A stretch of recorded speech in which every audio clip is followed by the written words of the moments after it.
This is Winnipeg Sports Talk Daily with Andrew Hustler Paterson and Michael Remis.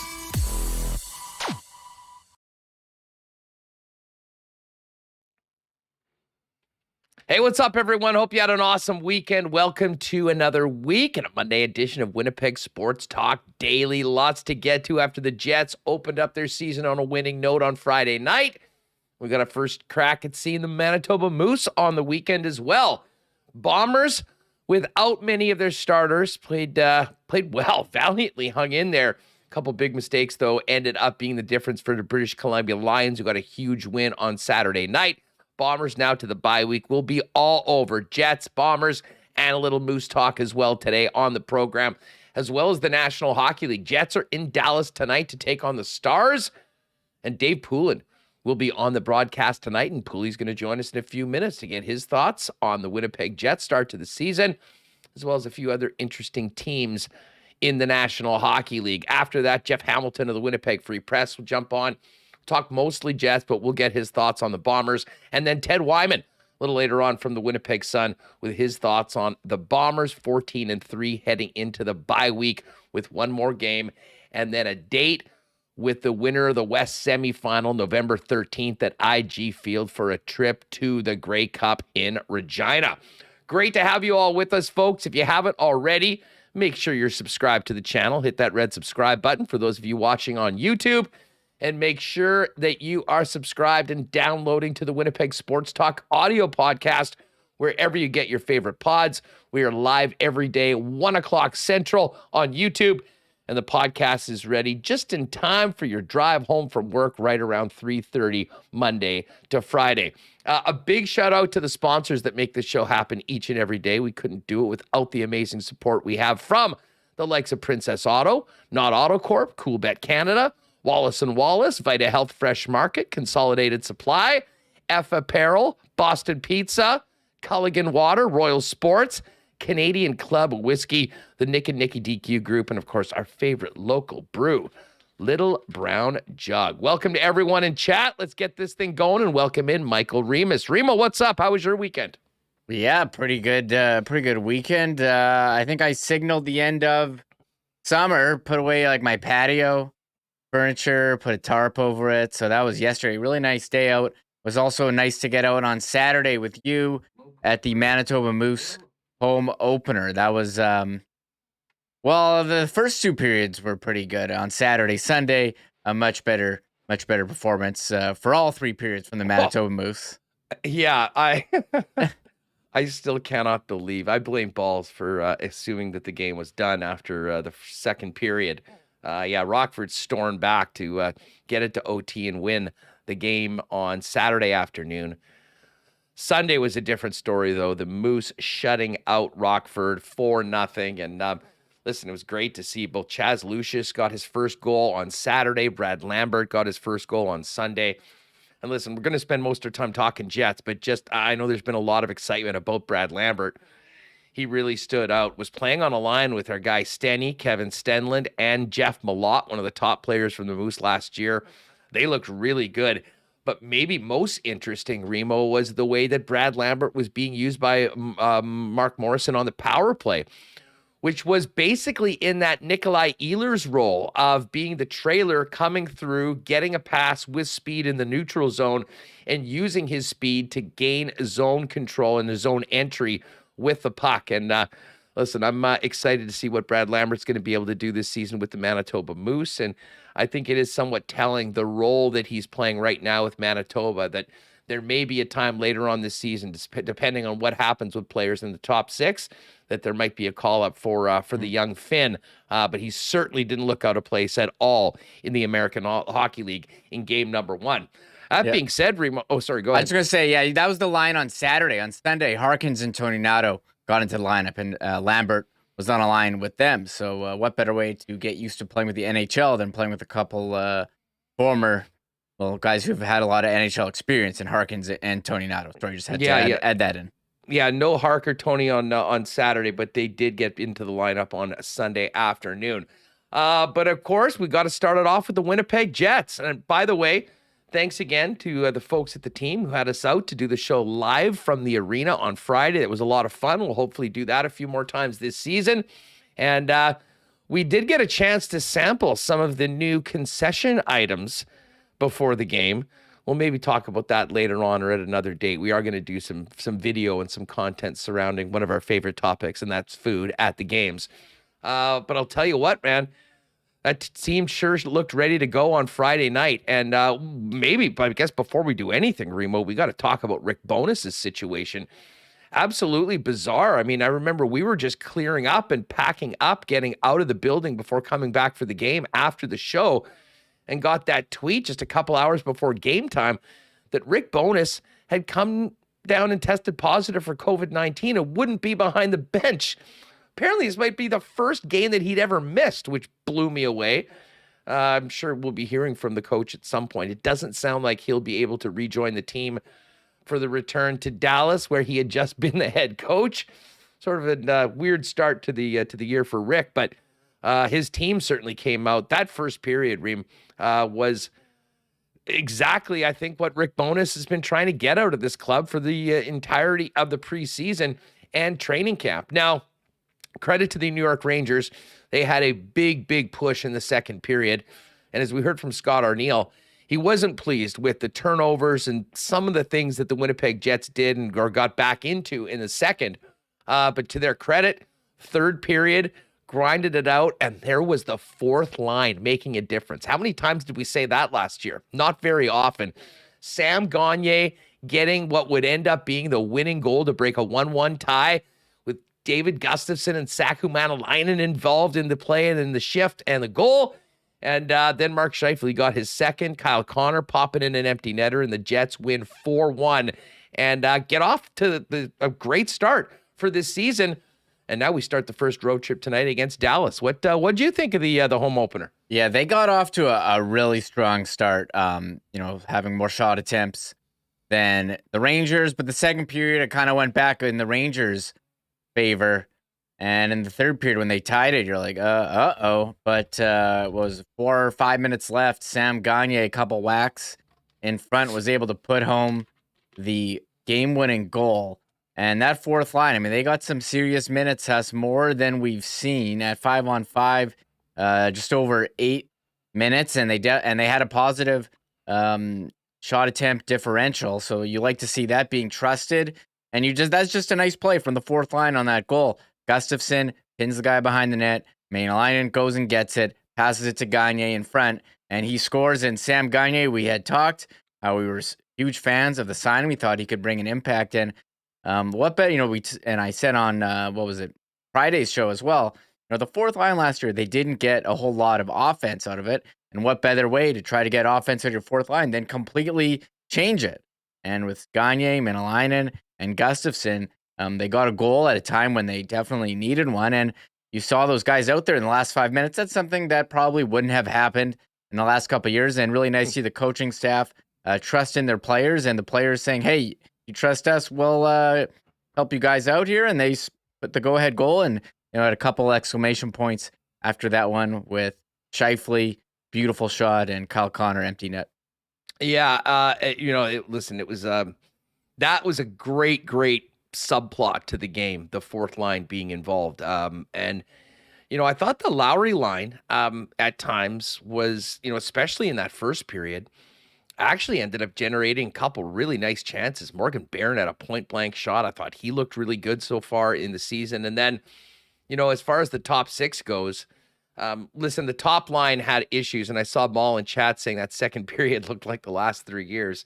There's definitely some flashbacks. There's definitely some truth to that statement. And part of it was, being sloppy with the puck. The puck management wasn't there, and as Scott Arniel said, when you start giving the puck away the way they did, you can look pretty slow very quickly, and that is exactly what happened. But to their credit, got it back on track and really pushed the pace in that third period and ended up getting the win.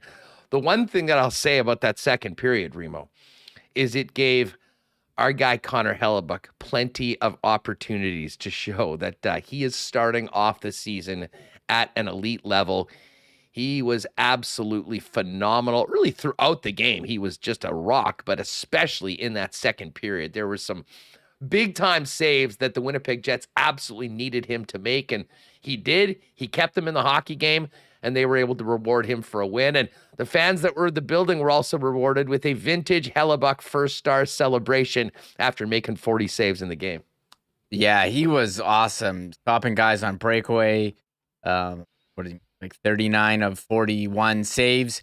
He was very good, and he was their best player when he needed to be. And I don't know if it's the Jets, their new defensive system, keeping shots to the outside, but there were some, very chances in tight. He had to make saves, breakaways, at least one. I think it was Panarin with the backhand.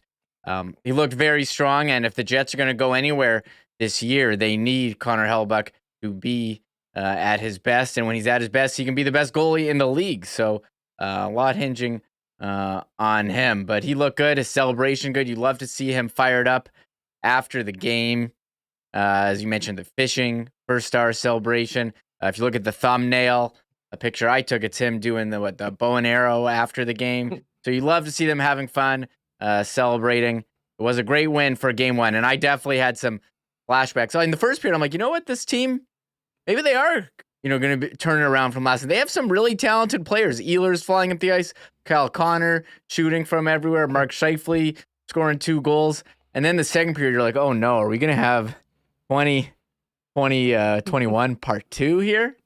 But third period was much better. So I think it's going to be a long season. It's not going to go in a straight line, but you want to get off to, right start here with a win against the Rangers coming off a back-to-back. I know, look, you can say, hey, they won against the Rangers, who played the, 3 and 4 nights in back-to-back. Well, last year, those weren't guaranteed wins. So take what you can get, I think. Yeah, and listen, I mean, this entire thing, I mean, it's great that they had a good training camp and, finished the preseason strong, and a great start to the season with that really, really good first period.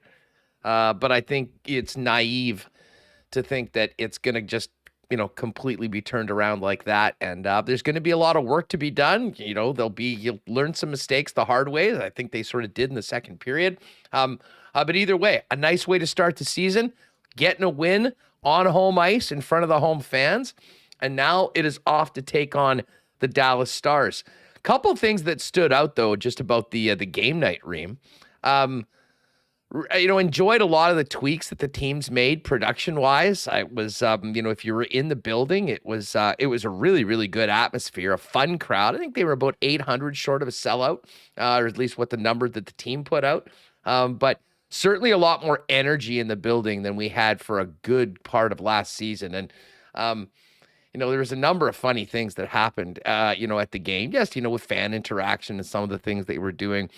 My favorite, though, that showed that the fans that were there, that are still behind this team, were ready to go, was when they flashed a baby on the screen wearing a New York Rangers jersey, and the baby was roundly booed by everyone else. That said that the fans were ready to go for the drop of the puck this season as well, booing the baby in the visiting jersey. I saw that. We were there early, sampling some food. And I thought the atmosphere felt like a bit of a party. They got DJs hyping up everyone, people walking around, ready to celebrate the return of the Jets and the start of the season. You hope fans can continue it for the rest of the season. But I thought for game one, it was pretty strong. And I know the next home game on Saturday against Toronto, that is going to be a game to be at, Hustler. So Really strong start, I thought, for the fans there. There was one thing that fans did notice, especially when they scored the go-ahead goal, was Sam Gagner's goal song, and people are wanting. No one's talking about the game. They want to hear us rate the goal songs. And yeah, Sam Gagner was the Killers, Mr. Brightside, and people were fired up. And I think we've been talking about the theory of personal goal songs for a long time in NHL. You got walk-up songs in baseball, and the closer's got his intro song that he comes on. I mean, you saw Edwin Diaz went completely viral with his entry. Tommy Trumpet. But the Jets doing their personalized goal songs, and I'm a huge fan, and thank you to the Jets for releasing everyone's on their social media. Now we can rate and discuss which players we like even more or less than before. Scott Billick's got to be in a jam here. I'm sure he was incredibly fired up when his favorite song, Sandstorm, became Adam Lowry's goal song. Problem is, they probably won't get played regularly throughout the season if it's only being used for Adam Lowry's goal song. So accurate. We'll see how that goes. Now, Scheifele, Pop 2, his song is called what? The Greatest Showman? Yeah, is that from the movie with Hugh Jackman? Apparently, as I said, you know me, I don't have a very good grasp of current popular movies or movies at all. So I still have no idea about the song. I think we were hooting and hollering too much after the goals to really listen to it. But it was interesting that that was it. And hey, he put a show along with his line, put on a show, 3 goals to get things going. Yes, the greatest show by the greatest showman. And hey, he was a pretty good showman and real nice start to the season for Scheifele. God knows we spent a lot of oxygen talking about his situation last season as well as coming out of the year. And it had seemed to be very positive going up and going into the year. And I'll tell you what, it was a very nice start for that top line of Ehlers, Connor, and Mark Scheifele, with Scheifele being the guy that popped 2 right out of the gate.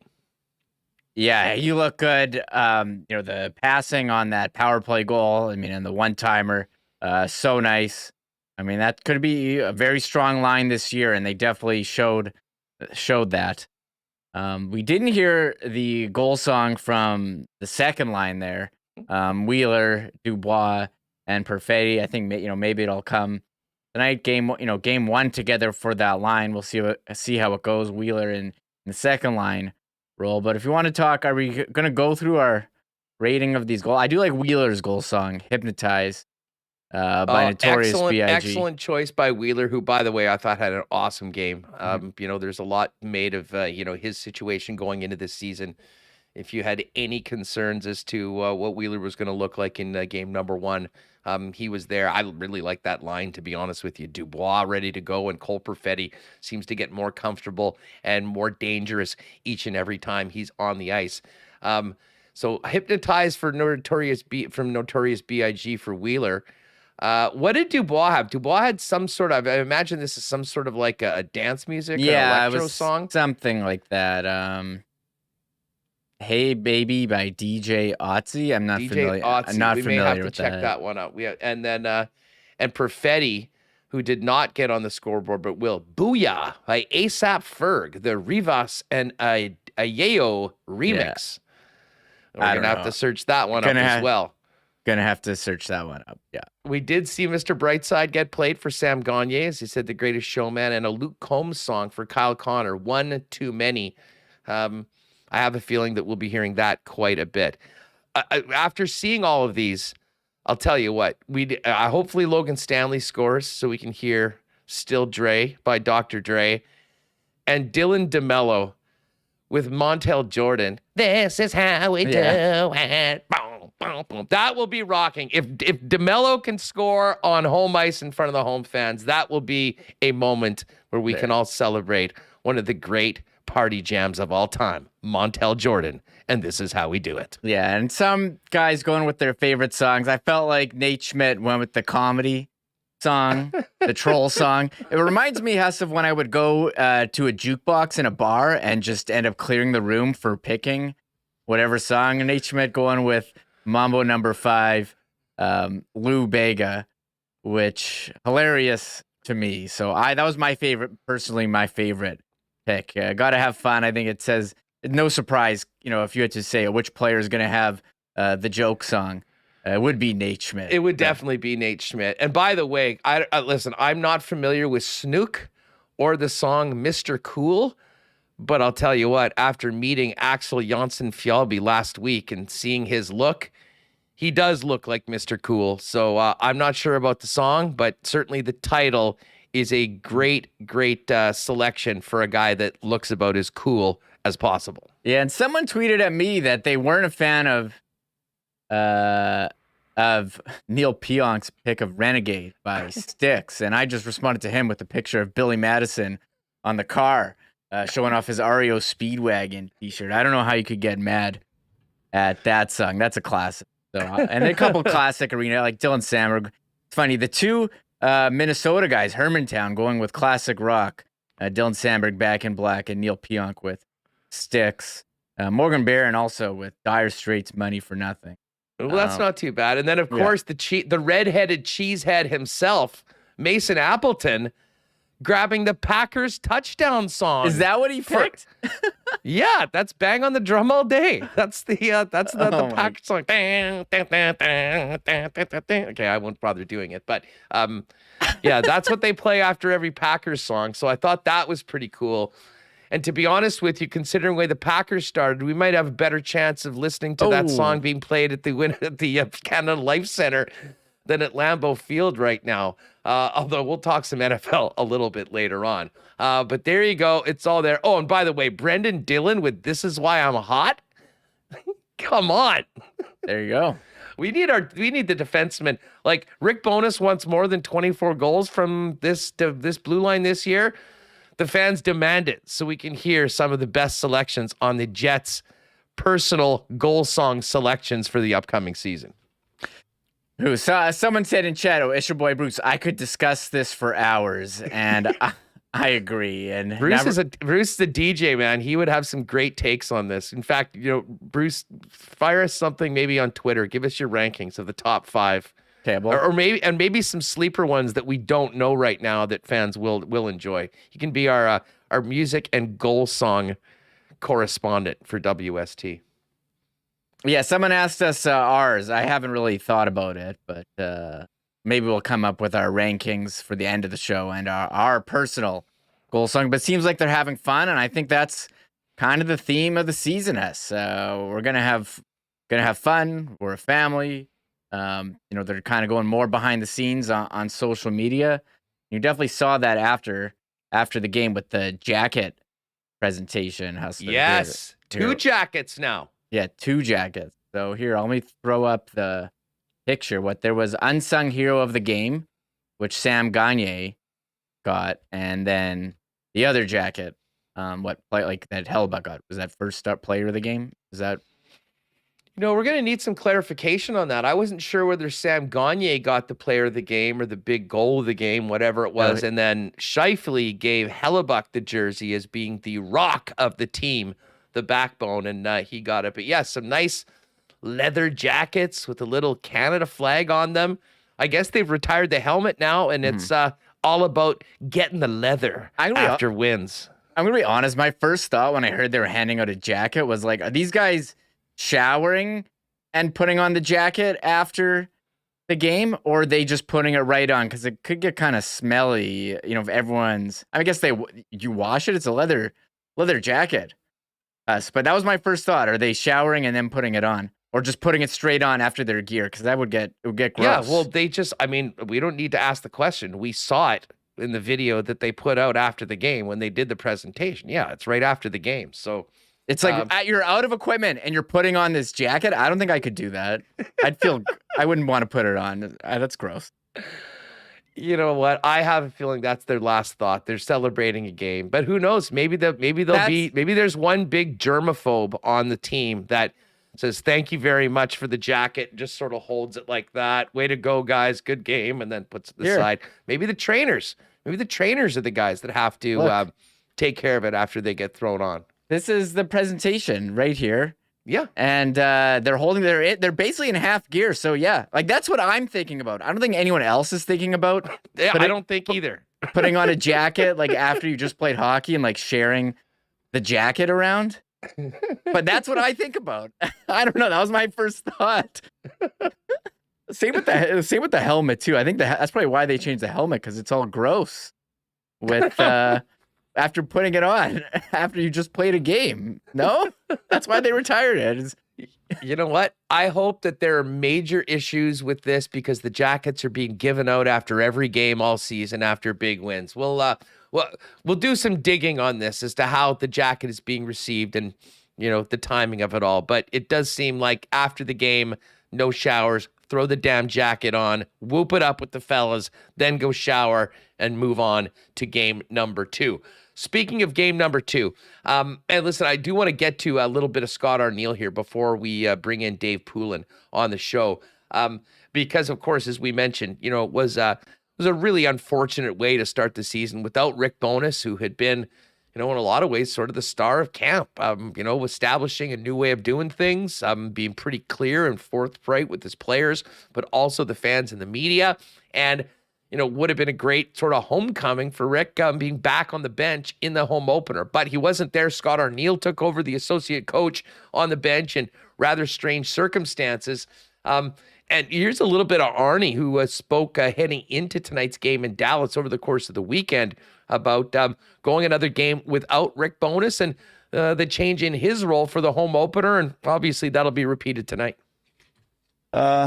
Yeah, you know what? Obviously, it's I'm talking to them a little bit more than than I would. Rick's given all of us a lot of responsibility, whether it's practice drills or whether it's showing video, different things that we're presenting the team through training camp. So it's not like all of a sudden I haven't stood up in front of the players or Lau or Marty. I mean, it's what we've done. So. We have our assignments kind of prior going into this, and it's really more, for me, it's more talking to the team prior to games, between periods, those type of things, maybe a start of practice, that type of stuff. So it doesn't change our workload a whole lot. All right, so a little bit more of Scott Arniel, who got the win on the bench as the head coach in the place of Rick Bowness, who was out. Rick Bowness he will not be on the bench today.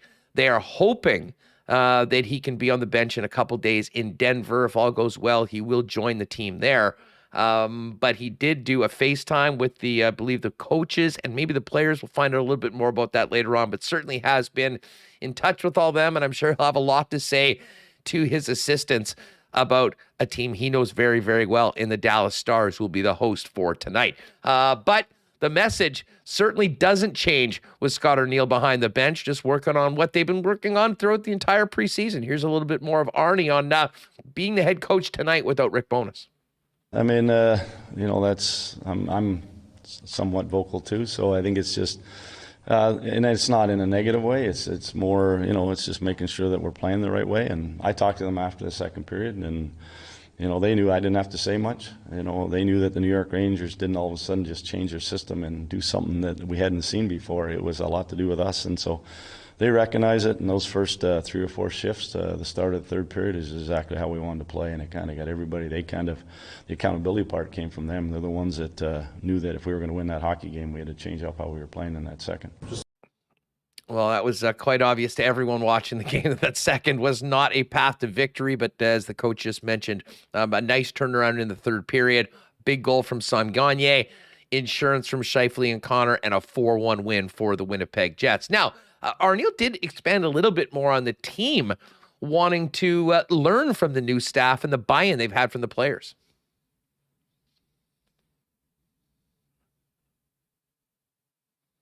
Yeah, it's not too often where the whole team stays and all the coaching staff is new.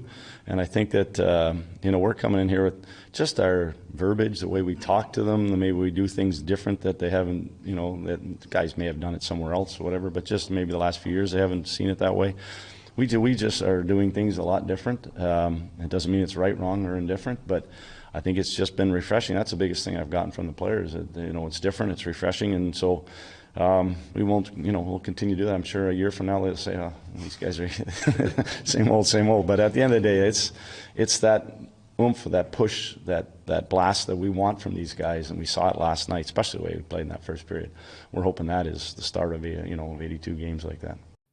There's a Scott Arniel, and certainly, I think echoed by most people. Talked to a lot of folks at the first intermission, and they were like, "Whoa, where did that come from?" It was a nice change from what happened last year, and interesting about the feedback that he and the coaching staff's been getting from group and players that have been here for a long time, that are certainly welcoming the new strategies, the new system, and the new atmosphere around the Winnipeg Jets. Arniel talked a little bit more about their level of communication between the coaching staff and the team.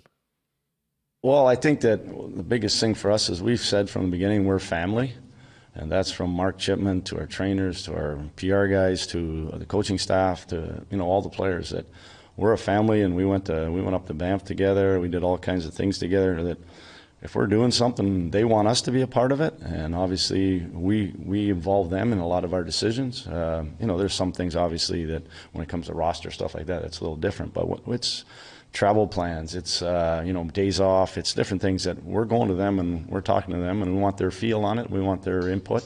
So we're really trying to keep dialogue going both ways, and they want it from us and we want it from them. So Rick started it that way right from the get-go, and we've talked about being one big family, and so far the communication has been great.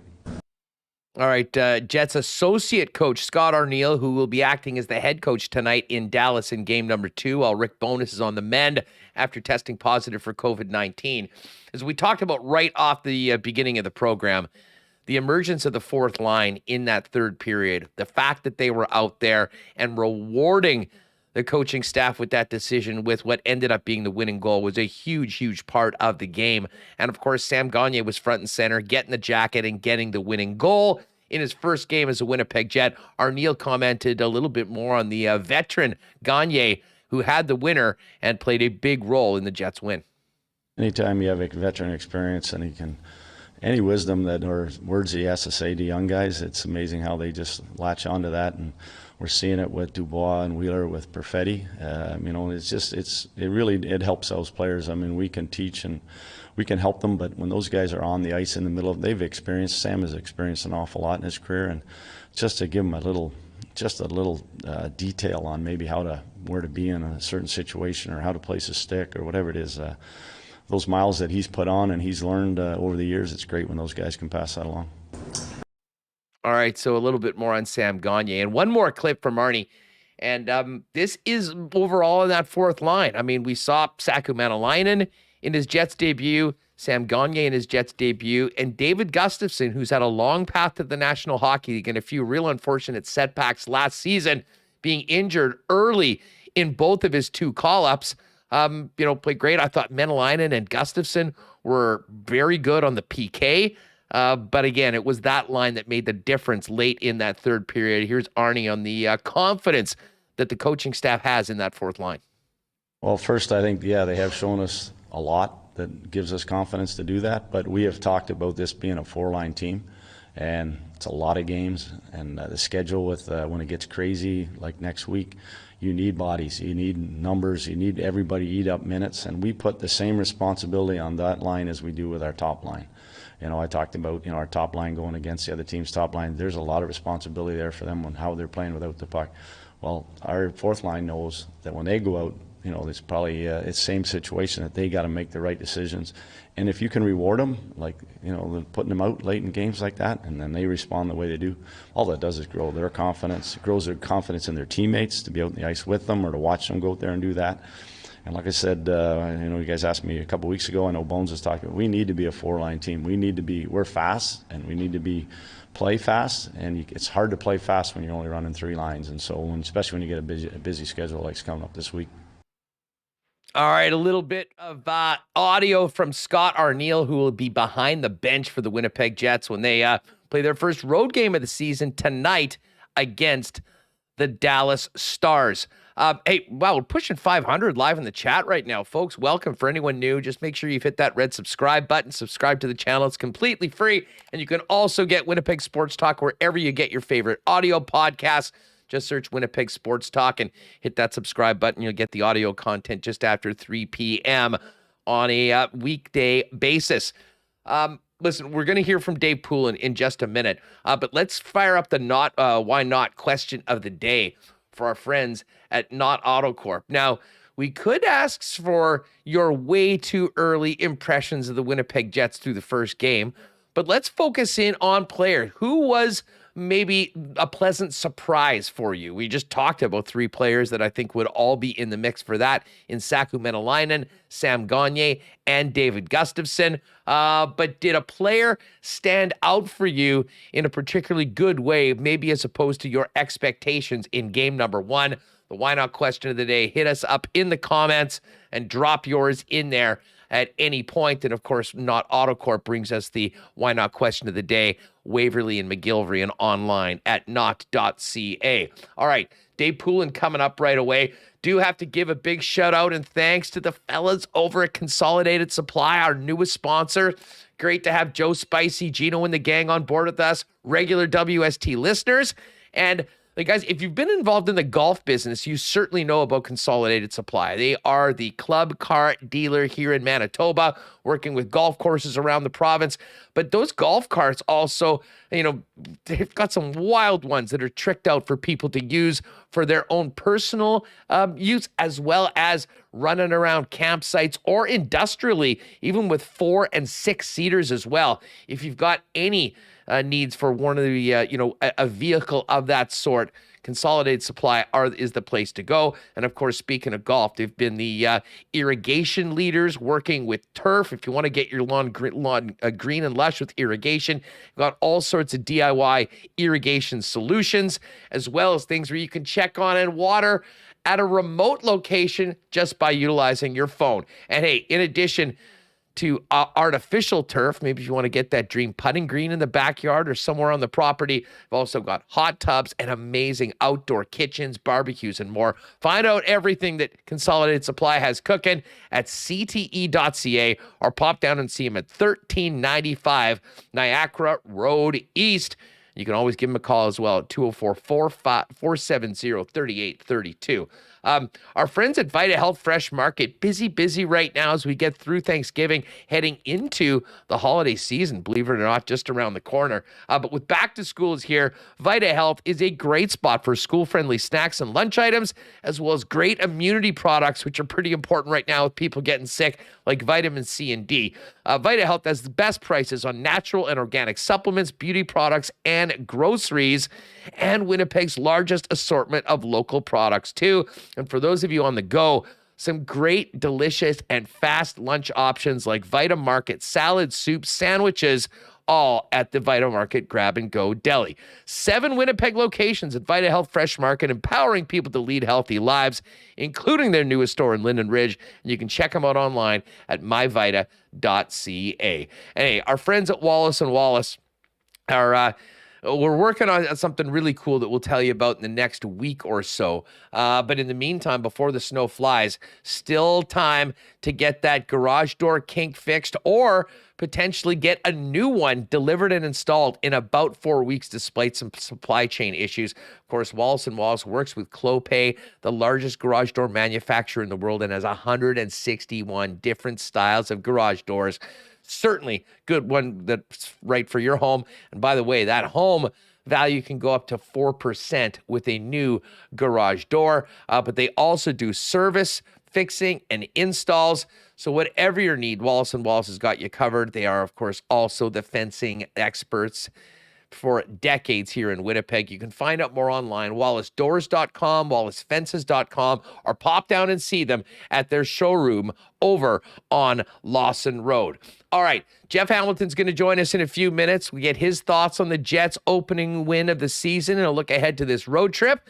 We'll talk Bombers a little later on with Ted Wyman. Right now, though, let's welcome in Dave Poulin, who will be on the Jets game tonight, looking ahead to Game 2 against Dallas and what Poulin had to think about the way the Jets started the season off on Friday night. What's going on, Poulin? How are you?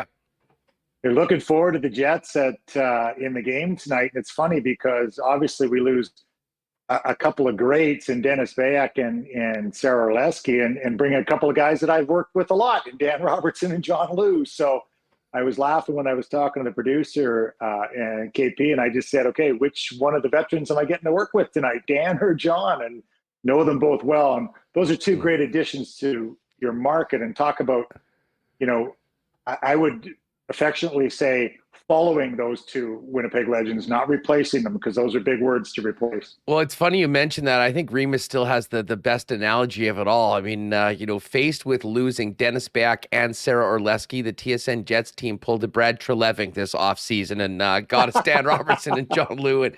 We're certainly in really good hands. Hey, Poulin, before we go, last time you were on with us, we talked a lot about the books in the background, but I can't help but notice the beautiful new background, a bit of a sneak peek as to what Jet fans will be seeing tonight.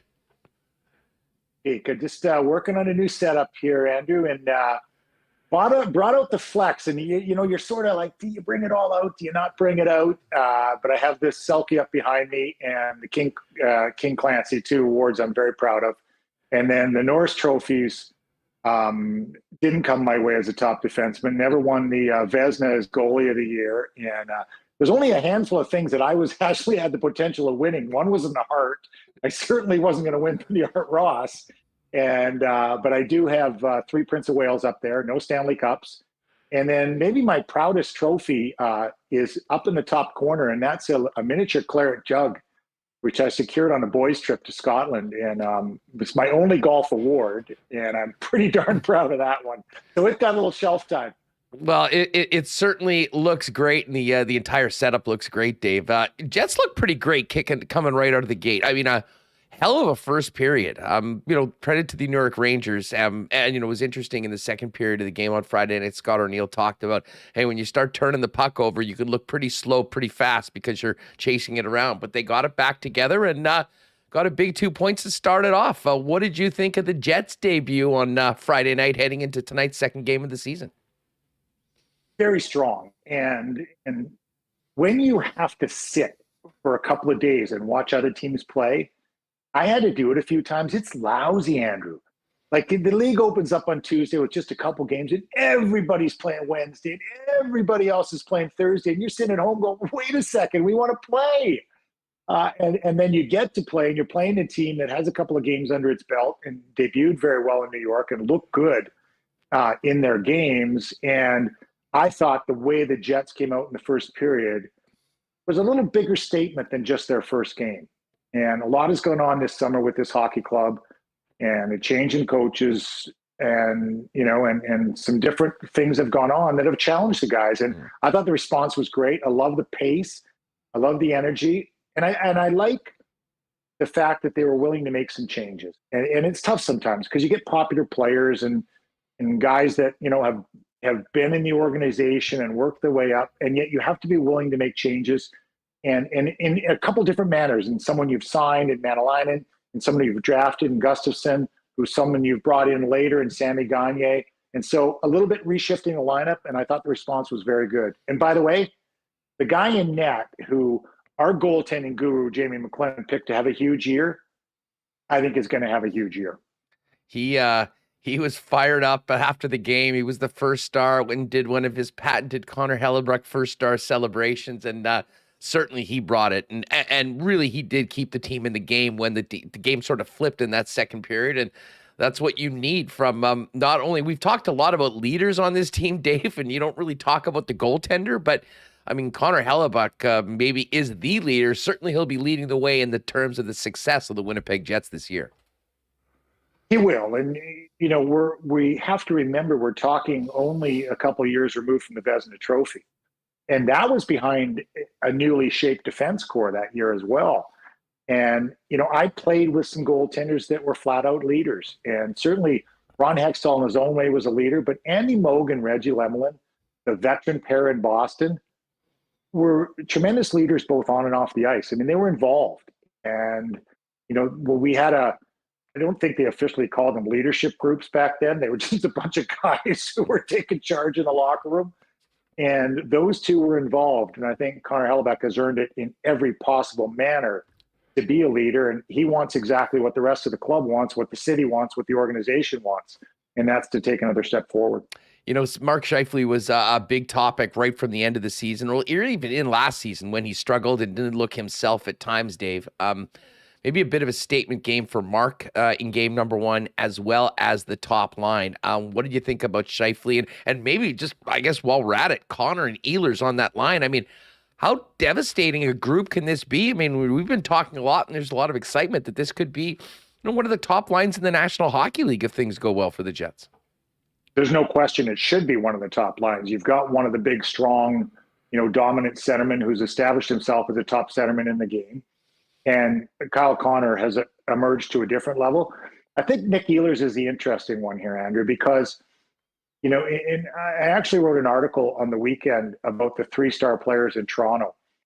And Willie Nylander is the same age as Nikolai Ehlers. And we looked at both. I was involved in the Toronto management at the time. We looked at both very closely in that draft. And we went back and forth as a group on which one of those two players that were drafted simultaneously we would take. And I think coming into 25, 26 years old is really a key age. And you have your individual accomplishments. You've had some nice team accomplishments in Winnipeg. Basically, you have your stuff, right? You have your really nice sneakers, and you have a nice pair of jeans, and you probably have a nice car of some sort, and you've been able to help some people out in your life, and you have a nice place to live. And now you decide you want more. And you want more from your chosen craft, your chosen occupation. And that's where I see that age group of elite talent taking another step. And you might say, well, Ehlers, he's had a really good career, and he has. Is he capable of another step? I think he is, Andrew, I do. And so now he's playing, and I like, once again, I like the change. It's a little bit different. You're going to the rink, and you're seeing something a little bit different when you get there. It's not exactly the same as it has been for the last couple of years. It's a little bit different lineup, and I like that. And even the matchup of the top two lines internally, and you'd look and say, okay, well, the second line has different components as well. And I think there should be a healthy little competition between those two lines. And I say that in a very positive manner, but I like the makeup. Ehlers is such a fascinating player. And you mentioned, he has been, a dominant member of the Winnipeg Jets, but he's never really been on the top line, and he's never been on the top power play, Dave. And you add a player like that into two very gifted offensive scorers like Scheifele and Connor. And there should be high expectations for this group, and especially that line. There should, because I don't think we've seen the top of Nikolai Ehlers' game. I just don't. And I'll say that about those three guys. I think they've all got an upside. And I get pushback on things like that sometimes. You say, well, no, but hey, at that age of those three players, they're all, mid to later 20s. You've got a lot of runway ahead of you, but you also have a different strength. You have a different confidence. You have a different comfort level, even walking into the locker room, and you have a different whole bearing about yourself as a player and where you stand in the league, who your peers are, what they've done, and what you're capable of. And so I think the speed that line brings, the creativity that Ehlers brings to it, the transporting of the puck through the neutral zone should be really fun to watch, because sometimes you'll have a transporter, and I would largely say, Connor and Ehlers are both transporters through the neutral zone as wingers. You look to the centerman to do it from a low position, but those guys are high-speed transporters. When you have a high-speed transporter that's got equivalent speed on the other side, yeah, it can create some pretty nice options. Dave Poulin's with us on Winnipeg Sports Talk. Get ready for the Dallas Stars hosting the Winnipeg Jets in Game 2 of 82 for Winnipeg tonight. Poulin, we will obviously spend a lot of time, and probably the majority of our time, talking about Scheifele and Ehlers and Connor and Hellebuck, but it is a team game. And one of the things that the Jets did not do well last year was, spread out ice time and certainly get contributions from that fourth line. And then game number 1, an entirely brand new fourth line, David Gustafsson centering, Saku Menelainen and Sam Gagner, not only plays a key role, but gets the winning goal in the third period. What can that do for a team and the confidence of players that, to be honest, sort of at the bottom of the depth chart for a team going right into a brand new season with a new head coach? that's where Sam Gagne will come into effect. And Manalainen is not a young guy. He's 20 years old, but he's played a lot of pro hockey in Europe. But I would say Sam Gagne would take those two guys and he'd say, okay, here's the opportunity we have, guys. Let's earn it. Let's go out and show the new coach, the new coach, because it was Scotty Arniel, exactly what we're capable of. And the only way, like, that's where the signing of Gagne comes in to focus right at the start, because he's able to grab those young guys and say, nobody's going to give us anything, guys. Look ahead of us. Nobody's going to hand us anything. Let's go out and show them we're capable, and start by showing we're capable in the defensive zone. If they can think they can play us in any position, we'll get our offensive chances.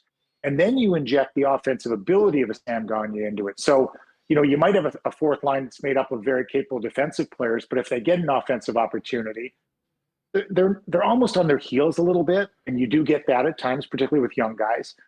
But that's a group that's capable. And when given the opportunity, they can do it. And even the entire bottom six, I think Morgan Barron's a really interesting player. And I'm going to give enormous kudos. I've done this once before, and I think I did it on your show a couple of years ago, actually, when I talked about the anatomy of a trade. And that was the Trouba trade. And that brought a first-round draft pick that was Ville Heinola, and also a guy nobody really heard about that much named Neil Pionk. And I said, you have to merge the pro and the amateur scouting groups to say, okay, Pionk's had a limited NHL career, but he played in college at Minnesota Duluth. Who has seen him there? Who has seen him in the minor leagues? And how does he project? I think this trade with Andrew Kopp was very, very similar. Now, that brought the conditional first-round draft pick that turned into Brad Lambert. And it also brought a player nobody really knew very much at all about, who had a cup of coffee in the National Hockey League, named Morgan Barron. The big, strong kid. He played at Cornell. He played, he'd had a little bit of taste in the NHL. That, to me, is great communication on your scouting staff between the pro and amateur side. That's your director of player personnel, drawing everybody together, because those guys live in very different worlds. But communicating and saying, okay, what's the book on Morgan Barron from Cornell? What's the book on him maybe back to junior? How did he develop at Cornell? What's he look like? Could he be a component that we lost when our third line was our best? And I say that from Winnipeg's speaking. I thought it was Kopp and Lowry and Mason Appleton. And I thought that was a very effective, big, strong line. Well, Morgan Barron could be that big, strong left winger, also pop into the middle from time to time, that complements the third line. So your fourth line brings some different elements. Your third line can match up against anyone physically, but can also have a little bit of an offensive upside. And now your first two lines can just play. Well, it's funny you bring up Brad Lambert. Remis and I went out to the Moose game on the weekend to check out the home opener for the team, and both he and Chaz Lucius scored their first AHL goals. Lambert was being used in a Nikolai Ehlers role on the power play, using his speed to gain the zone entries. He's got a lot of fans here in a very short period of time, Dave, and we'll look forward to seeing what he can do. Just quickly before we move, because I want to ask you about the Detroit Red Wings, who you were doing on the weekend. Anything stand out to you about the blue line, and I guess just the general structure of the Winnipeg Jets that we've talked so much about that obviously needed to improve this season? So the Red Wings are going to be interesting. You're watching Stevie Yzerman build for the second time around, and it's 4 years, I believe, now. And I had them against Montreal, and it was a 1-0 game. There were 2 empty net goals, but it's really exciting 1-0. And they generated a ton of offense early on Jake Allen. He was terrific, 25 shots in the first period. Then the game settled in pretty nicely. They're intriguing. Yeah, Stevie Yzerman's added some interesting pieces. The veteran in net, Ville Husso, coming out of St. Louis, got the shutout. Ben Sherratt, some former Winnipeg Jets, and Andrew Kopp are both, I think, excellent additions to a team that's in transition between moving out players that you didn't see as part of the future, players that could be a part of the future, like Andrew Kopp and Ben Sherratt, but also giving time for their young guys to grow in the minor leagues. They feel they have a good minor league system in Grand Rapids, and they're coached actually by a former player of mine, Ben Simon, from Notre Dame. And so I watch it pretty closely, but intriguing player there who scored the only goal of the game. And I'm going to totally blank on his name. Elmer Soderblom. And so I had seen this guy play for Frölunda in the Champions League games I've done over the last couple of years. And they listed him at 6'6". He's 6'8", Andrew. And he scored the only goal of the game. He's 21 years old. He was a 6th-round draft pick of Detroit. And when we first saw him play as a 19-year-old, we were like, oh, man, he has pretty good hands for a big guy. And it was like, no, he just has good hands. Like, forget the big guy tag, but the length of him looks ridiculous. Now, at center is Michael Rasmussen, who was the 9th overall pick a couple of years back and has been slow to come for them. He's 23 years old. So, and then you've got little Oscar Sundqvist at 6'3" on the other wing. So this is mammoth line and not dissimilar from the way I described Winnipeg's third line and the length and the range and how hard they are to play against. But Soderblom is going to be an interesting player to watch. He is now officially 6'8", and his length is just really significant. I think they're going to be a fun team to watch. I think the bottom of the Atlantic, I've now seen Montreal. I've seen Ottawa. I've seen Detroit. And I've watched Buffalo as well on TV. And so now it's a case where I think those 4 are going to push up, and there's going to be no nights off in the Atlantic Division. Yeah, those teams are all really interesting to me. They've all gone through real hard times. They've had exciting additions, and we'll see who can sort of really challenge to move up. Well, speaking of moving up, I did want to ask you specifically about Andrew Kopp, Dave. He got the money. He's back at home in Michigan, and it seems like he's going to get the opportunity to be a real difference maker for this club. What did you see from him in his new home, and what's the ceiling, do you think, for Andrew Kopp in Detroit now as a leader with the Red Wings? His game was exactly as expected. He was out there in the last minute. He got an assist on the 2-0 goal. Very effective in special teams. Probably getting more of an offensive chance now with the strength of where he can go with this young group. But ideally, if you can keep him as your third line center, man, you've got a good third line. You just flat out do. Now he may play. He's playing in a second line role right now. They're waiting for some of their young kids to come. They got a young kid named Marco Kasper, who's playing back in Sweden. He's an Austrian, but he's playing in Sweden with Rögle, and which is the same group that helped develop Moritz Seider. And so you've got some talent, some skill, and Kopp's playing with the other KG veteran, David Perron, that was picked up from St. Louis. So they've got a nice group there. I think they're going to be intriguing. I think they're being incredibly patient. They put their young star goaltender, Sebastian Cossa, in the East Coast League in Toledo so he can play. And, I think they're arguably a couple of years away. But if I had one eye cast on how Tampa was built and the other eye cast on Detroit, the similarities are there from the general manager. Well, and I'll tell you what, the similarities, speaking of Moritz Seider, that is Steve Yzerman's Hedman version 2.0. He's really good. People didn't see enough of him last year. I think people sort of surprised in the call there. Dave, I wouldn't be surprised if in a year or two, we're talking about Moritz Seider sort of, barging into the conversation with the Cale Makars of the league as, the top defenseman in the league, because he certainly has the offense, but he's also big. And a guy, we'll see him play 27, 20 minutes a night at some point in his career, I bet. I would agree. And it'll be sooner than later. And, you'll be plugging in another 6'6" defenseman, the one they took 2 years ago, Simon Edvinsson, into that group. And maybe Ben Schott's a little bit of a placeholder for an Edvinsson type of player, but they're going to let him ferment in the minors. He's down in Grand Rapids right now.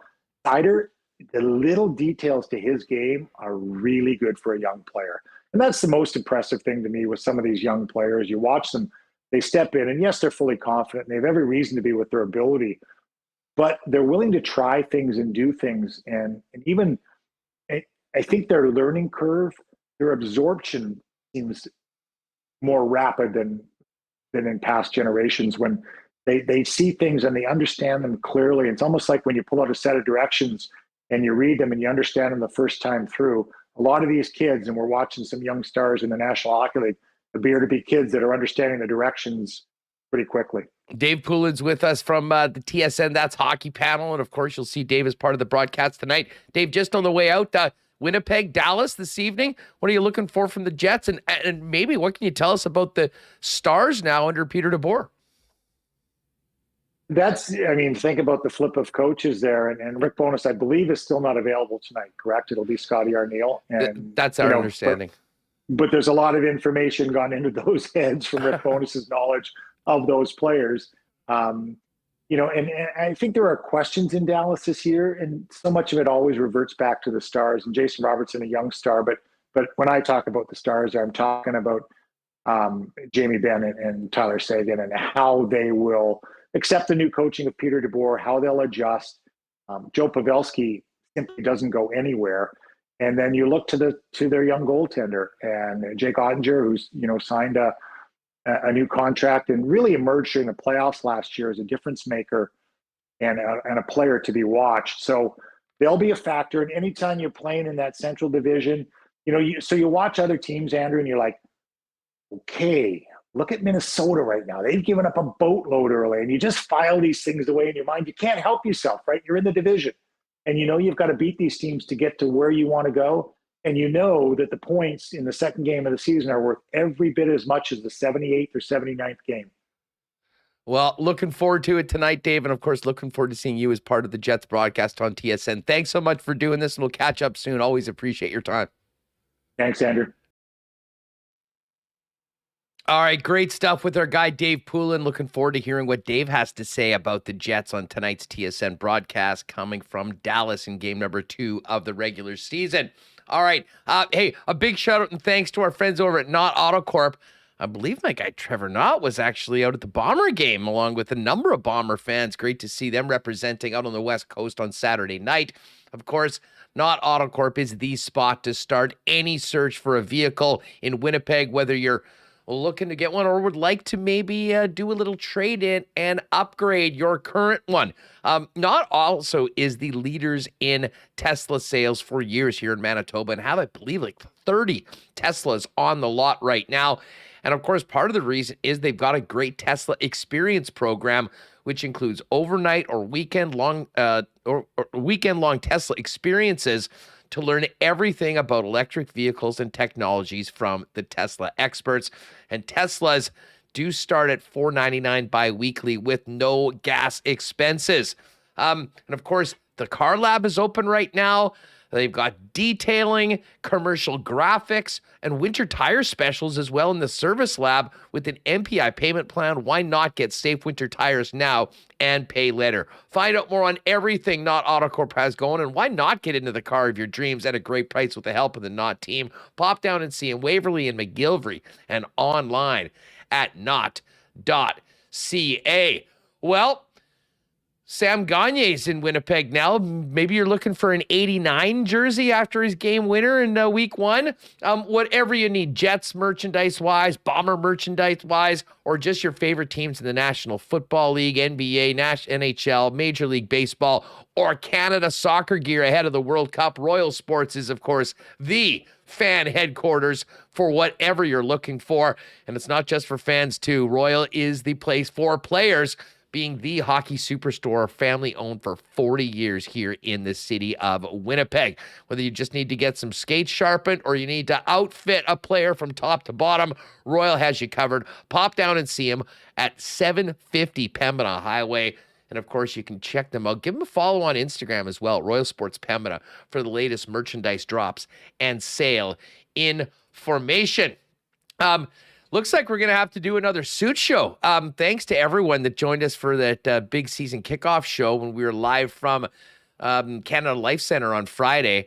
The people came through. We had pushed through. We were looking for 300 likes. I think we got well over 400. So the F suits are coming back for a show very soon. If you need to upgrade the wardrobe, you know where to go, gang. Custom suits beginning at just $400 at F Apparel. Remis and I both went and got suits there. The entire process was great. Obviously pick out your style, fabrics, colors, and then get measured up. And a few weeks later, have a beautiful new suit from the gang at F Apparel. Right now, they've got a couple deals. Buy one suit, get a second one for 30% off. Great if you've got to do a big upgrade for the wardrobe or you wear a suit on a daily basis. They've also got a deal right now for you folks that are maybe planning a wedding for next year. If you book your wedding party suits and get fitted by the end of November, 10% off and a free shirt for everybody in the wedding party, savings up to $130, $30 per dude. Check them out, 190 Smith Street downtown. pop down and tell them the boys at Winnipeg Sports Talk sent you, or find out more online or book an appointment at EPHapparel.com. All right, let's welcome in the Hammer, Jeff Hamilton, to kick off the week. Hammer, what's up? How was your weekend? Better than your Chiefs. Us. Yeah, we took an L yesterday. I was on fire this weekend, actually. I went 11-1 against the spread. Come on. Leading into the Knights game. So we can get into that off mic. Listen, but I'm atop both my pools, my pick'em pools, and whatever. The only one I got wrong was Brady and the boys. Couldn't get it done against there was some ugly. So I like you had the Jets in Lambeau. Ballsy pick. You know what? I'm betting against. It's funny that I can't really take a lot of credit for that, other than I've decided not to bet for Aaron Rodgers all season long. So spread usually has an even playing field, and people. I don't have sports teams, but I read a lot of the New York Times, so the Jets are kind of my adopted team, and so I don't know. Kind of was a perfect storm picking them and betting against Aaron Rodgers. Well, Rodgers taking the L, Lamar, Mahomes, Brady. It was, I think it was a pretty good week for the books, let's just say, because underdogs were feasting. But hey, speaking of a great week for the weekend for the New York Jets, the Winnipeg Jets had a nice kickoff to the season at Canada Life Center on Friday night. And just a bizarre set of circumstances heading into the game, Hammer, that, we got that notice from Jets PR a couple hours before the game that, Rick Bowness in his return to Winnipeg would not be on the bench, testing positive for COVID. We were down at the rink in the morning. I don't know about you. I said to Remis afterwards, like, man, Bones sounds rough. Like, you could just tell his voice. And I didn't know whether that was he'd spent so much time yelling at the players trying to install his new systems, or maybe he was sick. Unfortunately, we found out he was. But Arnie took over on the bench, and an interesting game that had a great first period, a pretty ugly second period, and the team getting it together, and the fourth line being the difference makers. Overall, a pretty nice start for the club in game 1 of 82. Yeah, if it's where were you at the moment you found out Rick Bowness had COVID situation? I was at home, same with you. I was at the rink earlier in the day, and it's kind of a funny, well, maybe not so funny, but I seem to find some humor out of it, is he's a low talker. So Rick's a great interview. He's very honest. He's a lot of things that Paul Maurice wasn't, in the sense of kind of giving you the truth or giving you the goods, for lack of a better term. And but he's low talking. So a lot of the times you sit there in your seat and you kind of, or you're taping it on your phone or your recorder, and whereas you can hear most of them, it's hard to hear Rick. Anyway, it's a long roundabout way of saying it's the first time I've ever put my phone on the podium was when Rick spoke, and then we went and picked it up afterwards, and I sat front center as he spoke to us. And then as we got up, you could hear him. Yeah, he didn't sound great, but as you mentioned, he didn't really sound great in Banff either. But I'm sure it's him yelling instruction. Anyways, he delivered this cough, and me and Paul Friesen for the Winnipeg Sun looked at each other and was like, "Whoa, that doesn't sound all that great." And hours later. He gets diagnosed or contracts COVID-19. So unfortunate circumstance for the Jets. Unfortunate circumstance for him. Rick Bowness was incredibly excited to get that. To start. Be on the bench for that home opener in Winnipeg, and of course he's going to miss the Monday's game against his former team against the Dallas Stars. I mean, if there were any games that were circled for him, it was those first two games for sure. As for the game, I mean, I thought it was, like you had mentioned, I think there were certainly some good things. The start was promising. I heard Dave Poulin talk about it. I agree with them. I think there was a little bit of a chip on their, the collective shoulders wanting to start out the season. I also, they knew that the Rangers played in Mini the night before and had a convincing victory against what's supposed to be a strong defensive Minnesota Wild team. So I think it was important to get off to a good start. Obviously, there was a shift in the second, which happens in hockey, right? I mean, there's momentum shifts. That is the name of the game in hockey. And we certainly saw that shift to New York in the second period. But then I thought the response from the Jets in the third period was everything and more that they needed, and ends up with a relatively tidy win and a good start to a season. You lose that one, and I think the talk is, well, the Rangers came in, having already played 3 games, including back-to-back nights. Wouldn't have gone too well, I think, with the faithful. But so ultimately, good start. We've been talking lots about the systems and implementing new systems, and what level of comfort they had with them. And I thought, for the first game, you saw a lot of that commitment to the defensive side, a lot of defense chipping into the offensive zone when they could. And so I think that's really the aggressive style we're supposed to expect this year. And I think for fans, hopefully more wins here coming up. Yeah. Now, listen, before we dive into the performance of the teams, the lines, what we like and what we didn't like, I mean, I don't think we can start anywhere else other than 37 in the net. This was vintage Connor Hellebuyck. And, we've talked about a lot of potential scenarios for the Winnipeg Jets with guys stepping up, and nothing happens if Connor Hellebuyck isn't Connor Hellebuyck. And what a start to the season the Vezina Trophy winner had in net. Well, I didn't know if you were going to say 37 or 55, because I think both kind of had something to prove in game one, among other players, among the entire team, for that matter. But yeah, certainly Connor Hellebuyck was impressive. I mean, he saved them throughout that second period and did what I think anyone who's followed his career over the last, few years has expected him to do, and maybe wasn't as often or as common last season, although I'll be one to say I thought, the issues did not start with Connor Hellebuyck last season. No. So but the numbers weren't there, right? And when the play in front of you is often, breaking down, and what we saw last year, those numbers aren't gonna be as reflective of necessarily his play. But certainly for game one, I mean, this is a guy who, Mike McIntyre wrote about it, him and Mark in the Free Press today. And, I think this is a guy who didn't have a ton of fun last year. There were a lot of talk.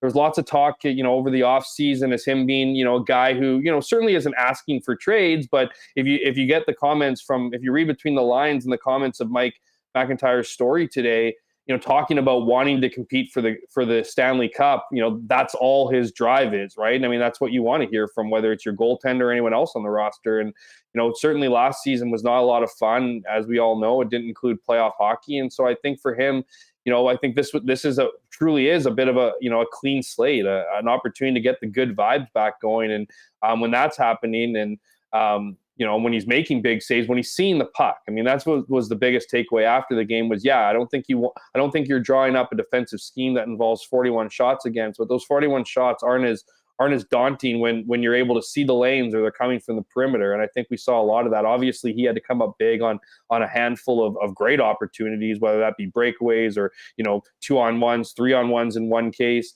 But I think this is what you come to expect from Connor Hellebuyck, what he comes to expect from himself. And I think the defensive structure, it's hilarious, right? Because he'll always be a storyline. He'll always be a main storyline for his play, and how the Jets' success is ultimately on his back more than any other player. But at the same time, they're trying to implement systems to give him an easier ride. So I don't think he got just that in game one. But as this team, gets more comfortable with the systems, I think you're going to be able to see him get back to that Vezina style caliber and not have to be, necessarily the hero every single night. Yeah, he was awesome. He soaked it up after the game with the crowd as the first star, got the one of the two jackets in the presentation afterwards, and very much deserved it. And, again, we can talk about all sorts of players on this team, but the two guys you mentioned, probably the two most important. Connor Hellebuyck looked vintage, and I tell you what, that was a Mark Scheifele on Friday night, Jeff, that frankly was exactly what I think we were all hoping to see after, an up and down season that, had many, myself included, questioning, what direction he was headed in, because it was going the wrong way last year. We've heard him say all the right things this summer since he came back and sat down with Sarah Orlesky.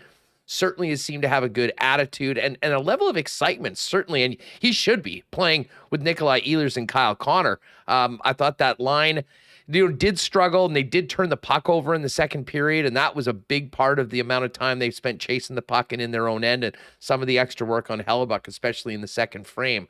But overall, 3 goals for the line, 2 big ones for Mark Scheifele. Hard to maybe overstate how important a good start and a real positive start for Scheifele was, and he certainly had that Friday night. Yeah, I mean, just to echo your comments, if you're going to be a successful team in this league, you need to have, top-end goaltending. Your number one center needs to be playing like a number one center. In this case, I think Mark Mark is benefiting from the culture change probably more than any other player. I mean, he's hinted at it a couple different times in his interviews, saying he's never received coaching like this before. He's never had a coach call him and whatnot. And as you hear kind of more from the organization and around the team, clearly there was not him and Paul Maurice were not on the same page. We knew, when Dave Lowry took over, there was also a bit of a disconnect clearly with how he felt the team should play versus how the head coach believed the team should play. But I think with Rick Bowness here, it's provided him a little bit of that environment. I think you could argue he's always wanted, being a self-proclaimed hockey nerd. He wants to have coaches come in and talk strategy with him, talk game planning. And I just don't think a lot of those conversations were happening under Maurice and the previous staff. And if you go one step further, I don't think there was a lot of conversations about, hey, buddy, how are you doing? And I know it's pretty easy to look at an NHL team and go, boo-hoo. I mean, these guys make lots of money.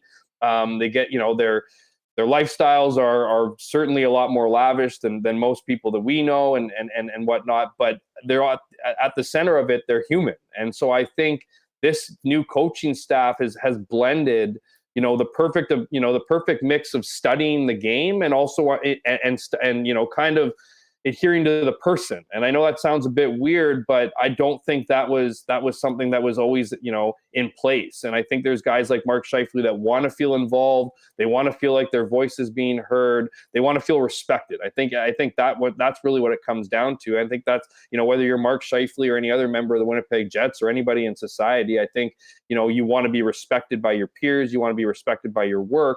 And I just don't think that message was necessarily going down to enough players, again, under the previous regime. But now with Rick Bowness, I think he's created an environment where guys are asking questions, guys feel a bit more part of it. You touched on this with Dave Poulin. It's going to be a 4-line team. It has to be a 4-line team if this club plans to play the way Rick Bowness expects them to play, and that being aggressive, hard on the puck, short shifts, right? I mean, he even said for the 4th line, he wants 8 to 10 minutes of 5-on-5 time, and that doesn't even account for, guys like David Gustafson who highlight the penalty kill unit, or guys like Sam Gagner, who is going to play on the second power play group. So, I know this question was about Mark Scheifele, but it really does trickle down all the way to, from the top lines. You heard Kyle Connor talk about, that was a big talking point on Saturday, was how different the coaching is.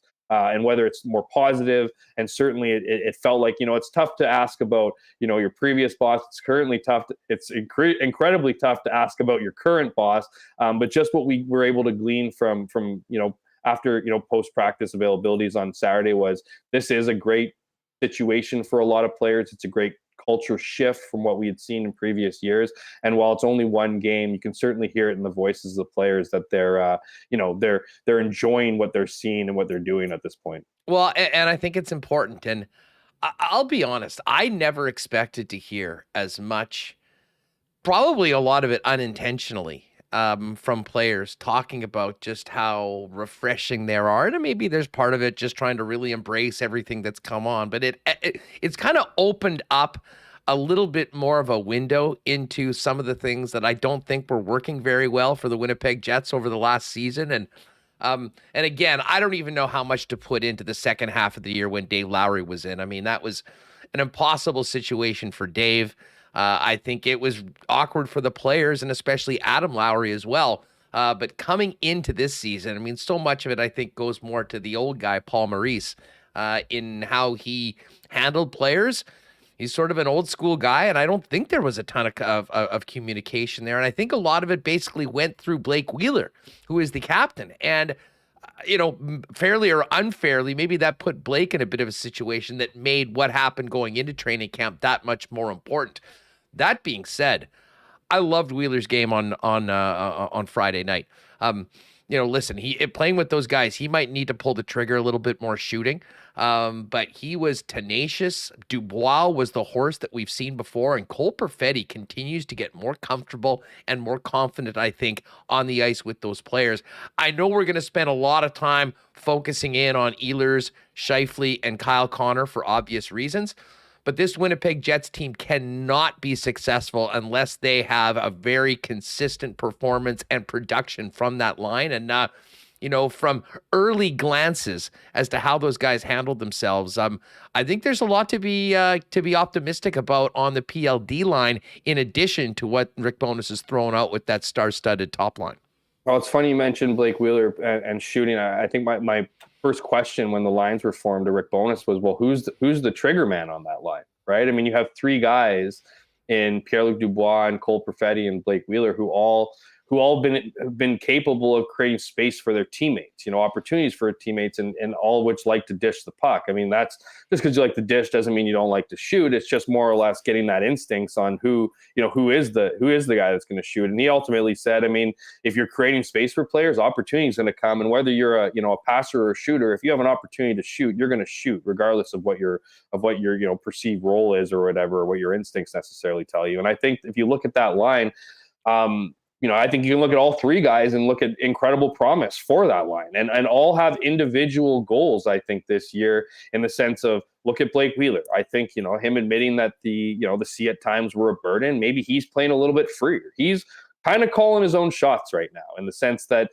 he's not really talking to media right now. He's rejected a couple different interviews. I think he's wanting to, focus on himself and his game. And if that's what works for him, then I think, the Jets can deal with that. And I think I think he's got a bit of a chip on his shoulder more than anybody else. And that's going to translate into a good season. I mean, even if you look at last year, Blake dealt with a handful of injuries, but I don't think points were really an issue for him, at least during stretches. He was a bit streaky, but this guy can still play at a fairly high level. You look at Pierre-Luc Dubois, and Rick Bowness said it, and he said it. Pierre-Luc himself said it, that he wants to be one of the best, one of the top two-way centermen in the NHL. That is a high goal. That's not just being an offensive guru. That's not being defensive. He wants to be dominant in both ends, and he wants to be put in a situation and develop to be that player. And so if that's his goal, I mean, that's terrific. He's not coming out and saying, I want to be a 40 goal man. I want to be a guy who gets this many points. He wants to be, a two-way player. And so you look at Cole Perfetti, and I mean, he just continued to progress year after year. This really is his big opportunity after getting a taste of the NHL last year and then suffering a couple different injuries that ultimately bled into his summer and his rehab heading into this year. And what we've seen from Cole over camp is just his IQ on full display. Other things are going to come. He's going to have to get bigger. He's going to have to put on weight eventually over time, but he's got the skill set and the instincts to be a top end player, to create space for his teammates, to do all those things that you expect, players in the top six to do. And so if they can all get on the same page, as we've seen over time, some have played together with each other. So it's not like Pierre-Luc Dubois and Blake Wheeler don't know each other, or Pierre-Luc Dubois and Cole Perfetti at times, for that matter, played a bit last season. So I think there is a real opportunity for that line to blossom. And just to wrap it up, as you said, Huss, they need that line to be going, because if you're going to have a third line and Adam Lowry and Mason Appleton and Morgan Barron playing against the other team's top lines, what it's going to ultimately result in is that second line on the Jets playing against, quote unquote, lesser competition, setting them up opportunities to score points. So they certainly can't be they certainly have to be a complementary group. And if you look at this team and playing defense first, I think everything, you see from those three players fits into the mold. Yeah, and just one more thing on Wheeler. And again, this is early, and you mentioned he hasn't talked a lot with the media. And even when he did the interview with Sean last week, which I think most of us saw, he was still pretty guarded, as he has been in the past. And I think this is probably still tough for him to talk about. But on the ice, whether it be with the teammates, whether it be, he got a great ovation, shout out to the fans that I think gave him a very deserved big round of applause. He seems to be handling this very, very well. And I'll be honest, I made a point of kind of focusing on him quite a bit in the game on Friday. And, as well, just in practices, I've seen more smiles from Blake Wheeler than maybe all of last season so far. And listen, I know it's really early and we've talked about it. This could go in a number of different ways. But, with a little bit of success on the ice for the team and that line, I think that this can be put in the rearview mirror very, very quickly. And like we said before, how Wheeler handles this is going to be a very important thing for this Winnipeg Jets team. But I think that if he handles it in the best case scenario, it could be maybe the greatest show of leadership that I think really can resonate with a lot of, teammates, even if maybe they weren't all on the same page at the end of last year. Yeah, and we talked about that last time I was on. And I asked Rick Bowness that exact question. I mean, this could be this, I do think this will be Blake Wheeler's greatest show of leadership without wearing the C.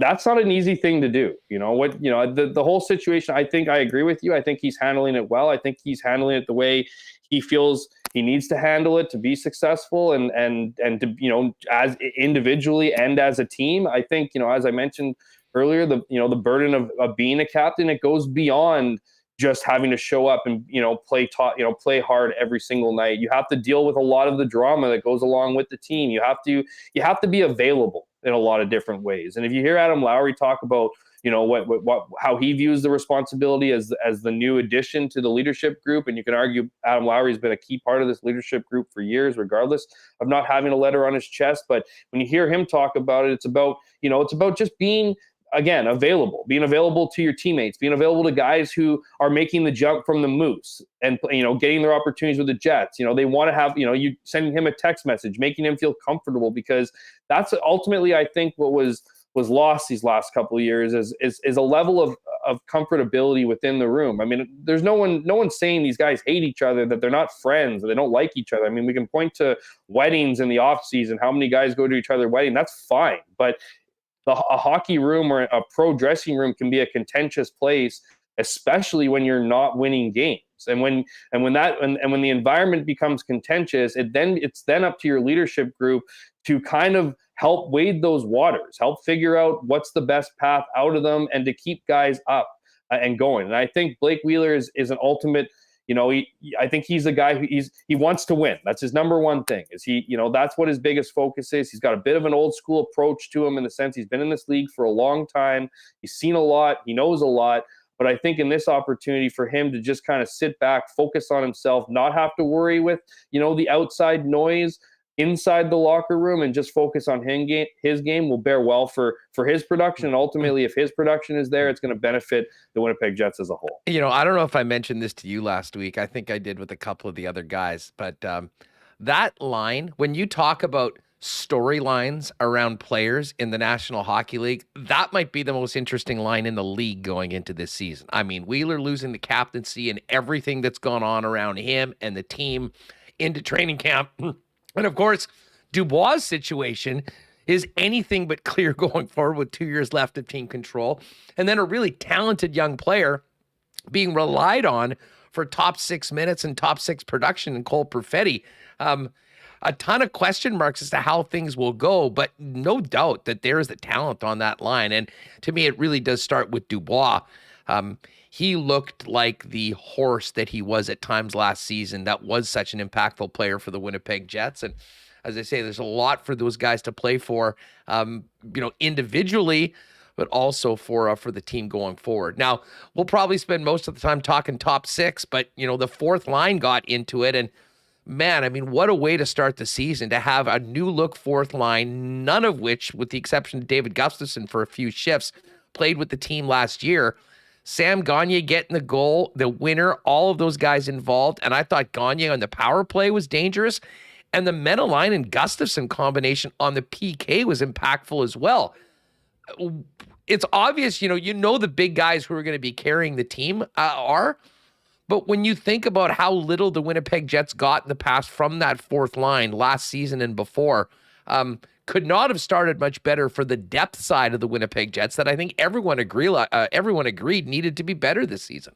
Oh, absolutely. I mean, the fourth line has been completely ignored for years. There's no doubt about that. And talk about something to prove. Every single one of those guys on that line, as you mentioned, have something to prove, whether it's David Gustafson and really not having an opportunity at the NHL level and wanting to carve out a first full season after, some injury issues last year and a majority of the season spent on the farm. You have Sam Gagner, who, it's not a secret that he's playing year to year to year. And I don't, when he signed here, I don't know if he knew exactly what he was signing up for in the sense of, what kind of leadership role he was going to play. But we've seen that. I mean, and I'm not talking about necessarily a Matt Hendricks situation where he's, putting out fires, but just his calm demeanor as an NHL veteran and a guy who's been through it and seen it all has rubbed off on younger guys.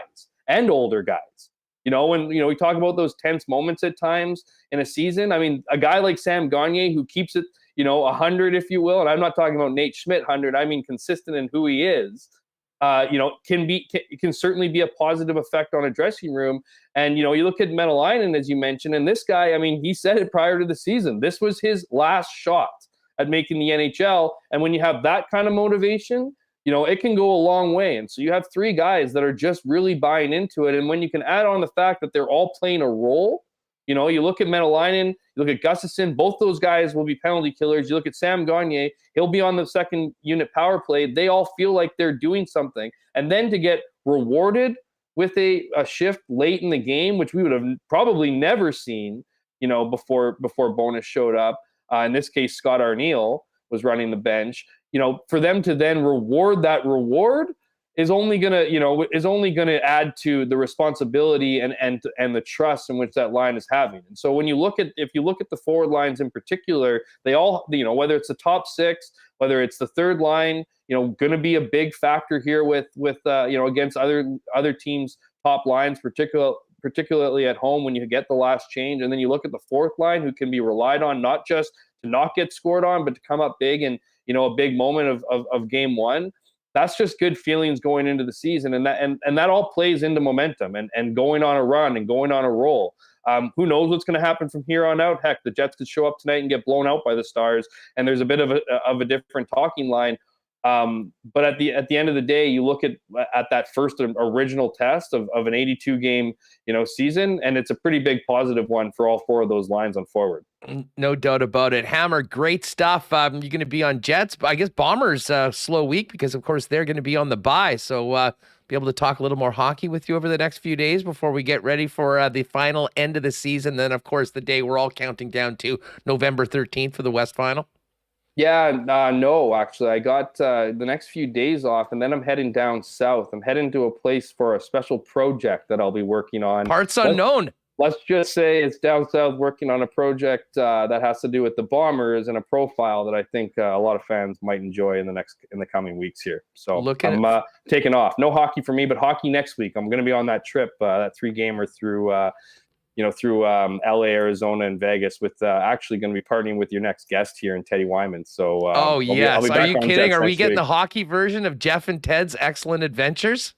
Hopefully, subscribe on Instagram immediately. Safe for work stuff. But yeah, get on those. Maybe we'll have a bit of an adventure, but we'll see. Those are three pretty good spots to do such a thing. Well, I will look forward to hacking up with you at some point next week from the road, and we'll make that happen. Thanks for doing this, man. Great chat. I'm looking forward to the game tonight. Be well.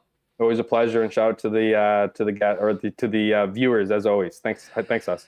At Jeff K. Hamilton on Twitter, and make sure you're reading all of Jeff's work in the pages of the Winnipeg Free Press. All right, yes, Jeff's running mate on the road, one Ted Wyman, coming up in just a second. Before we do that, speaking of the Bombers, no Bomber game this week. They're back at it next week, one final time for the regular season against the BC Lions, and then the West Final on the 13th of November. Before the game, the place to be is the Princess Auto Tailgate Party. Get there early, enjoy $5 beers, $3.50 poppin' hot dogs, DJ Finesse spinning, and then roll in to see the best team in the Canadian Football League do what they do. Of course, Princess Auto, proud sponsors of the Winnipeg Blue Bombers, and your boys here at Winnipeg Sports Talk. Princess Auto is where you'll find the best deals on the most unique assortment of tools and equipment around. Everything you need to complete the projects on your list or start something new is at Princess Auto. 2 Winnipeg locations, Panet Road, Portage Avenue West, and you can always shop online 24/7, 365 at princessauto.com. And of course, now getting into this season that we've all been wanting to wait a little while longer. It's important to stay healthy, important to be hydrated, and the Culligan folks have been the water experts in Winnipeg, family owned for over 65 years. Whatever your water needs, Culligan has you covered with water softeners, filters, bottled water coolers, whole home systems, drinking water systems, and citywide water delivery services, as well as commercial and industrial water products and solutions. Whatever your water needs are for your home, cottage, or business, Culligan's there for you. Pop down and see them at 1200 Sargent Avenue. you can give the Culligan man a call at 694-5180 or find out more on Culligan's products and services online at drinkculligan.com. Well, a great weekend was had for everything with the exception of my football picks. And I did have a couple CC and gingers on the weekend. And no, not the cocktail, the ready to drink in cans, which you can pick up at your local beer store when you're grabbing a rack. Canadian Club, Ginger Ale, an all-time classic cocktail, now available in cans at your local beer store or Manitoba Liquor Marts, along with all the incredible Canadian Club products as Canada's favorite Canadian whiskey and the official spirit of the Winnipeg Blue Bombers. Canadian Club available throughout IG Field as well at all IG Field events. And hey, we got Monday Night Football tonight. Oh, the Broncos in primetime again. Great. They are going up against the Chargers. Pretty exciting football team. Big AFC West matchup.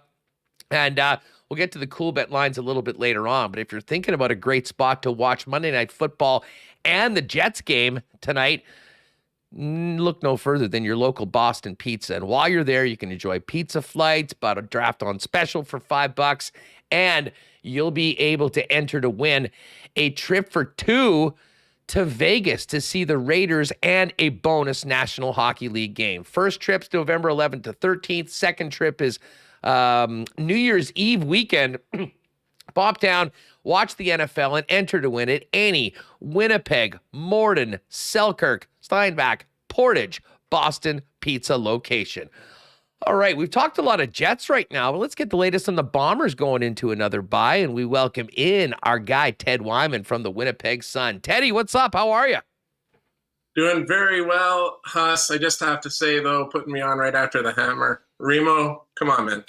It's a tough one to follow. Hey, it's a great 1-2 punch. You guys are basically the a tag team, especially when we're looking forward to what you guys will be doing on the road. But I figured we'd be talking Jets with Jeff. Let's get into a bit of the Bombers with you. A little weird. 3 bye weeks. Yeah. 3 losses on the season. The first 2 were a little different. This one, I'll say this. Yeah, it's going to end up as a loss in the standings.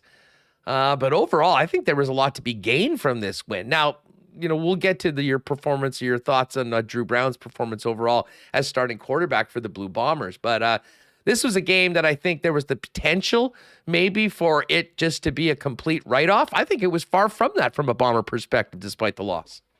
Oh, absolutely, Huss. I mean, honestly, I wrote about it in today's Blue Review, which is something I do after every game. And in all honesty, I think the Bombers should have won that football game. I think by the way they played overall, by the way the teams were matched up in that game, they should have won. For some reason, they could not make a tackle on special teams, which really cost them heavily. There was those 2 picks by Drew Brown that cost them everything, and then 3 missed field goals by Mark Leggio. I mean, you just think about the fact that if Winnipeg plays a little with a few less mistakes, and if Mark Leggio, and honestly, they could have made all those mistakes, and Mark Leggio makes those 3 field goals, and they still would have won the game. I mean, in all honesty, that showed a lot to me about how they can compete with a team like BC that's fully motivated, that's going for a home playoff game, that had everything to play for. They had nothing to play for, and they really battled. And I'll tell you right now, man, I swear, I've been to almost every single game this year. I don't think I've seen Mike O'Shea more angry about a loss after a game than this one. He was salty, and Drew Brown was crushed. And a lot of the guys were walking around with sour looks on their faces. They were not happy about losing that game. No matter who was sitting out, they thought they were going to win. Well, there's a lot of winners in that room, and I think it speaks to the culture that they've built, that even when they give a number of starters the night off to save and preserve them for the playoffs, that the expectations are still really high, and that's a great thing for where this organization is right now. You mentioned the special teams. I mean, there was the good and the bad in that game. Like, did I read that correctly? It was the most return yards ever in a game before. Janarian Grant went off, and I mean, BC kept going for 50, 60 plus every time they got the ball. I mean, that was a huge concern. And that, I'm sure, if you want to get down to it with Mike O'Shea, is probably where some of his frustration began on special teams. We'll get to, you can maybe get your thoughts on Mark Leggio, and does that sort of dent the confidence of the club of Leggio post-trade deadline going into the playoffs? But the return game, I mean, you simply cannot give up massive returns over and over and over again and expect to win a football game. And yet there were the Bombers late in the fourth quarter, right in the middle of it. It was 341 yards for Terry Williams. Marion Grant had 255 and a touchdown. I mean, it was really something. Hey, I loved it because the Canadian game has it, right? You don't see it in the NFL except for when Dallas was down 20-0 last night and they let Turpin actually try a couple of returns. Usually they'd rather not, right? Because there's just too much risk involved in it.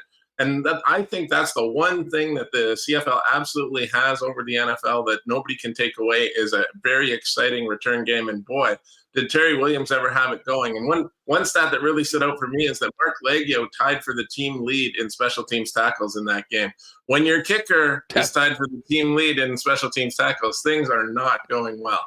So, good on him, though. The guy played rugby and maybe a little bit of linebacker sometime in his career because he really knows how to make a tackle, and he did a great job of probably preventing 2 touchdowns by Terry Williams. And he did that once before this season against Mario Alford of the Saskatchewan Roughriders. So kudos to him for that. But the missed kicks, not good.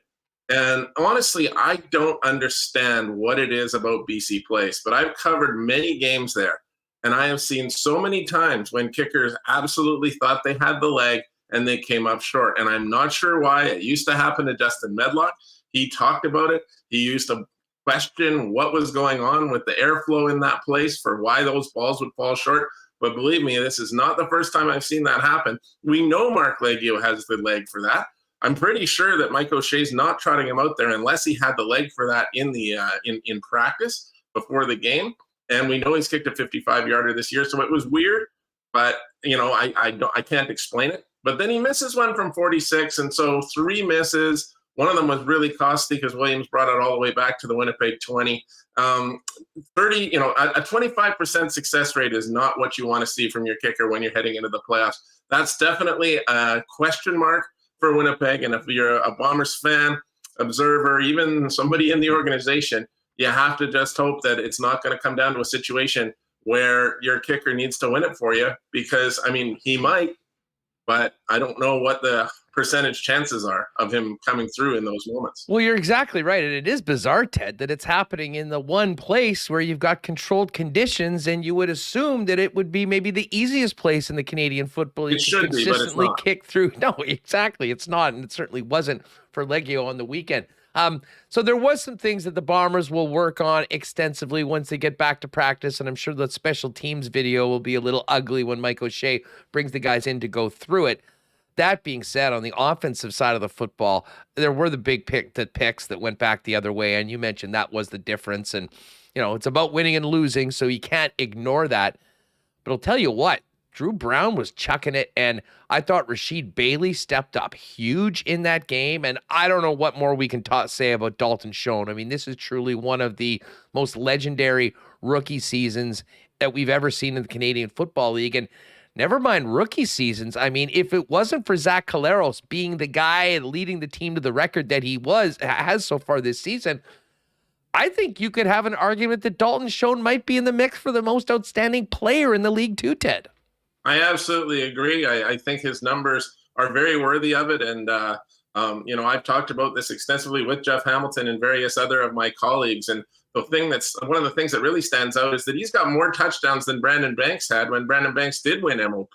And he's got a similar amount of yards as Brandon Banks had when he won MOP. Now, that was the kind of year where there just wasn't really another candidate that really, went hard against Brandon Banks, but especially in the East, and then in the West, he went against Cody Fajardo, and it ended up being a vote for Banks. But in all honesty, I think Schoen has been remarkably valuable. And the one thing that we're not even talking about is that he has caught over 40 catches on second down. They all went for either first downs or touchdowns. Now, only 11 players in the history of the CFL have ever done that, and he's one of them. And I mean, if he were to get a couple more here and there, he could potentially, in that last game, if he were to get 3 or 4, I can't remember the exact number that he had in the game now, but 3 or 4, he's 3 or 4 away from the CFL record, which is held by Ben Cahoon, an all-time great from the Montreal Alouettes. Now, they only started keeping this stat in 2004, but it's an 18-year record, and that's something that would be really impressive. I personally think if you're going to the guy in those clutch moments on second down all the time, it's pretty obvious that he's a very valuable player. Also, everything he catches is well down the field. I mean, he's not the reason he's always getting second down conversions is everything is more than 10 yards that they throw to him. He and Mike O'Shea both played it down. He said, you're going to catch a lot of balls on second down because it seems like we're always on second down in the CFL, and we run on first down a lot. No, that is fair. And Mike O'Shea said something very similar to that, playing it down a bit, but the fact is, only 11 players have ever done it in the history of the game, or the history since they started keeping these records. So you have to give it some credence. And I think Dalton Schoen has been incredible. I can't quite for the life of me understand why the Bombers didn't target him once in the first half in this last game. But, Drew Brown admitted that he wasn't really feeling that comfortable, was certainly, not on top of his game. And maybe he just didn't have time to go to his primary reads. But then they do start going to Schoen in the second half, and he gets 82 yards. And, I mean, he could have had another 40. They were both passes by Drew Brown that just weren't on the mark just in the last part of the game. And if he gets those 40, he's already the all-time rookie receiving yard leader for the Winnipeg Blue Bombers. He needs 16 to beat Perry Tuttle next week, and I have no doubt that he'll do it. Ted Wyman of the Winnipeg Sun with us here on Winnipeg Sports Talk. By the way, if you haven't already, welcome to all the new listeners and viewers. Make sure you hit that red subscribe button. Join us daily, 1 Central, Monday to Friday, and subscribe wherever you get your favorite audio podcasts for the podcast to be uploaded shortly after we finish the live broadcast. So, bye week now, then a game against the British Columbia Lions, which could potentially mean nothing for either team. How do you think Mike O'Shea handles that last game of the season when it comes to players? Who's going to be in the lineup? How much do they play? Considering you're going bye week, game, another bye week, and then the game for all the marbles on the 13th at home. Man, it's wild, really, what their schedule has been like the whole second half because they didn't have any byes in the first half of the season. They played 10 straight games, and now they've had in the last 11 weeks of the season, they had 3 bye weeks, and then they're going to have another one before they play the West Final. You couldn't ask for anything better. And yet there will be that concern that there could be some rust on the team if they're off for such a long time between, with the 1 week off after the last week of the season. But, and honestly, with nothing to play for here, Collaros sits out. I'm pretty sure Zach Collaros plays at least part of that game in Winnipeg against the BC Lions. There's a really good chance that game won't mean anything because BC is going to Edmonton, where visitors win all the time, it seems, and so that seems pretty likely. There is a small chance, maybe a good chance, if you're listening to Rick Campbell, that Nathan Rourke is going to play in that game against Winnipeg on the 28th and get his chance to, show what he can do before the playoffs, coming back from his Liz Frank injury. And if that does happen, that'll make that game interesting to me no matter what, especially if the Bombers played their regulars for at least half the game. I'd be surprised if they didn't. And then they just go through their routines. They're going to do some work this week, Mike O'Shea said. It's like, this is not a bye week in the true sense of the word. They don't have a game. But it sounds like he wants his players working and being ready because he just didn't like the way things went in that last game. And I think he's going to make sure that they're good and ready to have a good performance on October 28th. Obviously, he doesn't want anybody to get hurt, but he wants to have a pretty good lineup, get some testing, a little test in, and then get more rest and be totally ready to go in that West Final, because that's going to be a tough opponent in the West Final. I'll tell you, if it's Calgary or BC, both of those teams are very capable of beating the Winnipeg Blue Bombers, who are a very, very good team. They will have the edge. I think they still have a great chance of winning and getting to the Grey Cup, but it's not going to be remotely easy. Yeah, no, there's no buys right through the final, and the West Final, in many people's opinions, probably might technically be the Grey Cup because whoever wins that game will likely be a pretty significant favorite in the big game in Regina a week later. What's the deal with Greg Ellingson? A bunch of people are asking in chat. I mean, do we have any clarity? Do we think that we'll see him before? Or bottom line, is he going to be in the lineup on the 13th of November? Well, I think he's going to be in the lineup on the 28th because Mike O'Shea specifically came out and said when he was asked that he thought he'd be back before the end of the regular season. That gives us no choice but to think that he'll be there on October 28th. And so, yes, I do think so. That'd be a real nice addition. You know, I like the way Greg McCrae runs the football, but they don't have that true receiver in that slot back position. And they've got other guys that can run the football like Dembski and Bailey as it is. And even Janarian Grant came in and did it this past week. So I'm not too concerned. I don't have anything against Greg McCrae, but I think if you can get Greg Ellingson in there, that will really up the opportunities for Zach Collaros to throw the football. He's been really extensively targeting Dalton Schoen and Nick Dembski for the most part in the recent weeks of the season. And then Drew Brown really went big on Rashid Bailey, which was good to see because it's like, I think Rashid was really not the happiest camper earlier in the season because he just wasn't getting the results. I do think he was still working hard. I still think he was a big part of what was going on, but he didn't love that the ball wasn't coming his way that much. He didn't love that he wasn't getting the results. And you knew it because after he had his first really good game, I think that was in week 13, he came and stood on the podium and he said, "Hey, I've been waiting to talk to you guys all year." Most guys don't talk like that, but he recognizes that if you've had a good game, the media wants to talk to you. So he appreciated that was happening. And boy, he looked great in this last game. A lot of it was, when the Bombers were trailing. People will point that out that, you might call it garbage time. It really wasn't because I think they still had a chance in that game every time he scored. But, I do like the possibility if you've got Greg Ellingson in there. I think Jackson Jeffcoat's going to be a possibility to come back on a defensive end. I don't really know who else. These injuries they're so secretive about them. It's really hard to tell how long guys might be out, but I think they'd love to see a more optimal looking defensive secondary as well. They should be back to pretty much normal at linebacker. The defensive ends, if they can get Jeffcoat back, that's going to be their optimal. And if you can get Ellingson back, I don't know about Wolotarski at all, but I don't think there's been an issue with Brendan O'Leary Orange. So getting that optimal lineup would be great. And I do think that I should just say, I think Drew Brown showed enough this last game, other than two really bad mistakes. One was a terrible throw. One was a hurried throw that he should never have done. Other than those two, he slung the ball pretty well. And I think people who watch that game would take from that if there were something terrible to happen, even a small injury to Zach Collaros, something that affected him, Drew Brown could step in and run this offense. I think that was a pretty good takeaway from that game. Well, for sure. And I mean, I think Drew Brown, at the beginning of the season when he went in, I believe against Ottawa and led the team to a win, had a great start to the year and an opportunity that probably doesn't come around very often and did quite well. That being said, let's hope it's number 8 behind center for the rest of the way for the Winnipeg Blue Bombers. The straw that stirs the drink, indeed. You know it. Hey, before we go, as far as the rest of the league goes, I mean, the Hamilton win in Calgary was massive on a couple of fronts.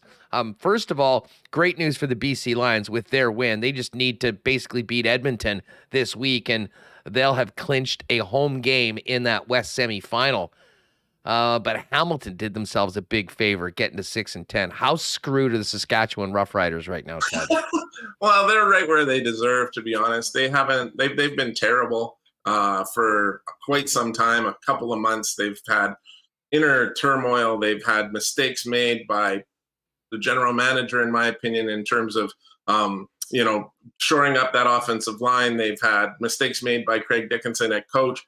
They've had player issues. Everything's kind of gone wrong for them. And I just, in a lot of ways, to me, it would be just kind of ridiculous if they did somehow get into the playoffs because they just don't really deserve it at this point. But that being said, this is the way it works. They have a chance to cross over. The Hamilton Tiger Cats are having something to say about that. And I'll tell you, they beat Winnipeg, they beat Saskatchewan, and they beat Calgary. So you can't say they're pretenders. They're a team that started slowly, but they've got Orlando Steinauer, who does a great job.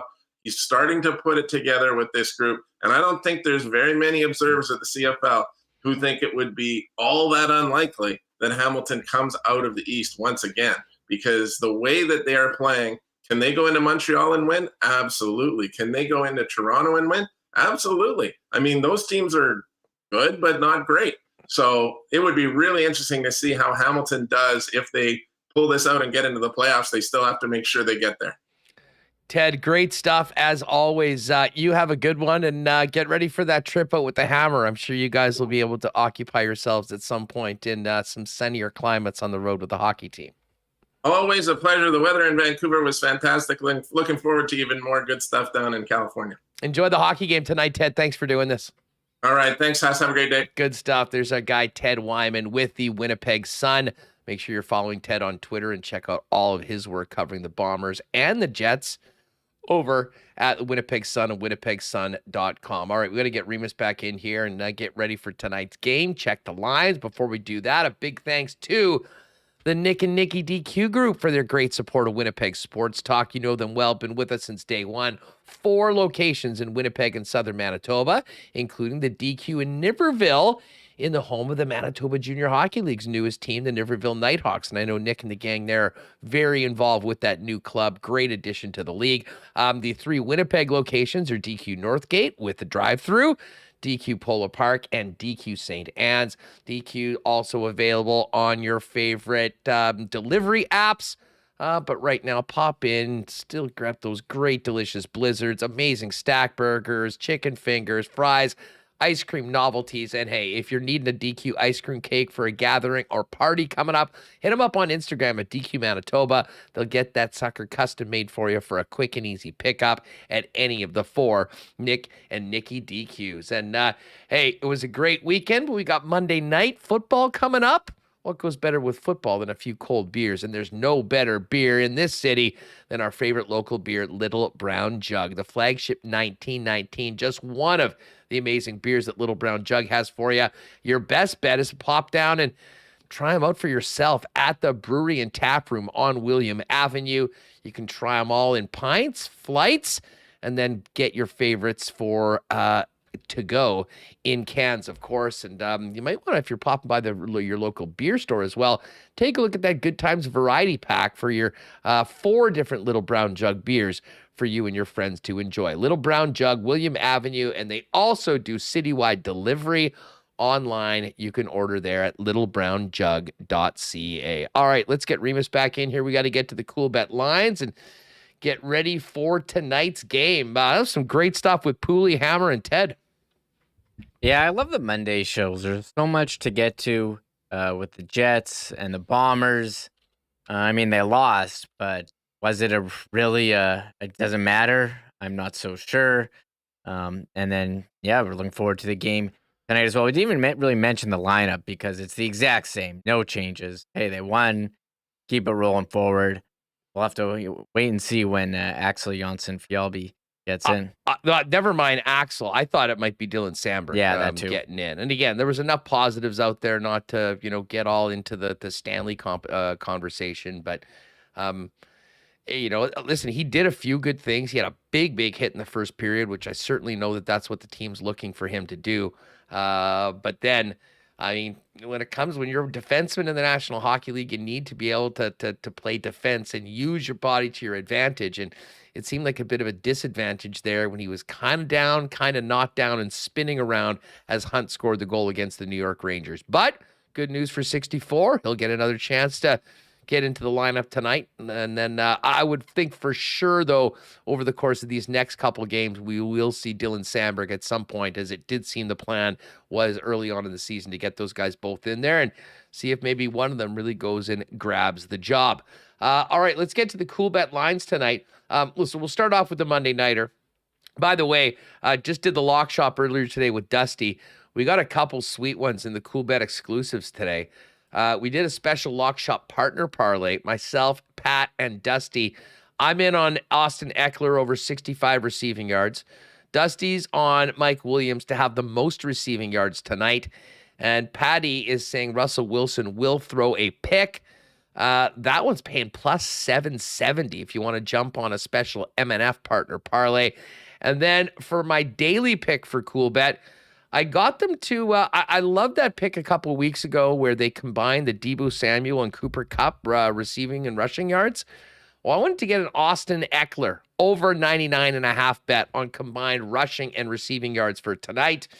His totals, if you add them both up, are right around 98.5. So let's get to 3 digits. Let's get to 100 for Austin Eckler, minus 111 for over 99.5. That's also there in the Coolbet exclusives. As far as the game goes tonight, the line pretty steady at 4.5 for the Chargers. So LA laying 4.5 at home. And the total for this game is at 45.5. We actually got it at 46.5 in the lock shop and are taking the under. Denver plus 190 money line underdog, and the Chargers minus 208. Over to the National Hockey League. And this is a busy night in the league tonight, Remo. I didn't realize. Oh, is that why you did the DraftKings contest for tonight? Nice work. Well, I usually do DraftKings on, if you want to play with us, you send us a message, we'll get you in. But I usually do them for Jets game nights. But yeah, a lot of games. Their schedule was odd, Huss. The NHL must know that there was the Chiefs, Bills going on yesterday, obviously a full day of NFL, and they did not schedule any games. The NHL's scheduling is so weird. Like Tuesday, Thursday, there's a lot of games, and then other days there's like no games. I don't know I'll why. say this, and I'm sure, I don't speak for everyone because I know there's a lot of people that are really into hockey that don't pay too much attention to the National Football League, so maybe you're missing an opportunity there.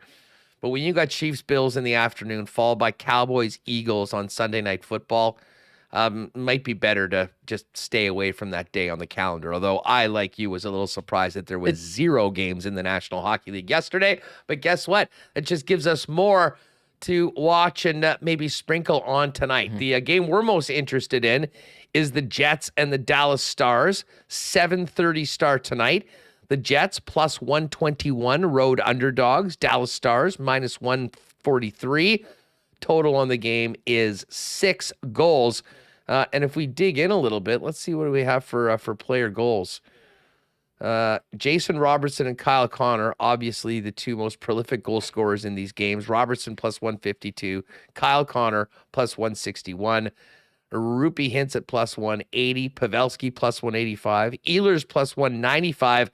And Mark Scheifele, who had that hot start on Friday with 2 goals for the Winnipeg Jets, at plus 230. Oh, he's plus. That seems low or high. I don't know what the terminology is. It does seem a little high. I feel like he'd be more of a favorite to score than that. Yeah, well, listen, the bottom line is it's also who's on that line. And I think more often than not, it'll be Ehlers and Connor being the trigger guys.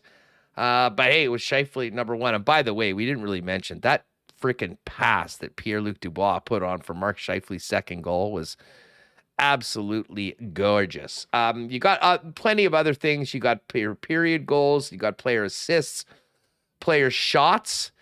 Kyle Connor shots on goal over 2.5 minus 167. I'm sure he gets that. Yes. Mark Scheifele over 2.5 plus 130. If you think that Mark Scheifele is going to keep on ripping the puck or at least putting it on net, maybe you want to jump on that. Again, plenty of options. Just click on the game. You'll see everything that's there. Other games tonight in the National Hockey League, all numbers courtesy of our friends at Coolbet.com. By the way, use the promo code WST if you haven't played a Coolbet before. Hook you up with a 100% bonus up to $200 on your first deposit. Paul Maurice had a nice start. Couple wins for the Panthers there in Boston to take on the Bruins. Panthers minus 132 favorites. The Kings minus 139 favorites on the road for the Detroit Red Wings, who've had a great start. Wings plus 119 home underdogs. Penguins laying 250 on the road against the Montreal Canadiens. The Rangers back at home minus 244 in their 4th game of the regular season. The Leafs, wow, we haven't seen a favorite this big in a while, minus 500 at home against the Arizona Coyotes. And it's only minus 109 on the puck line of minus 2.5. Wow.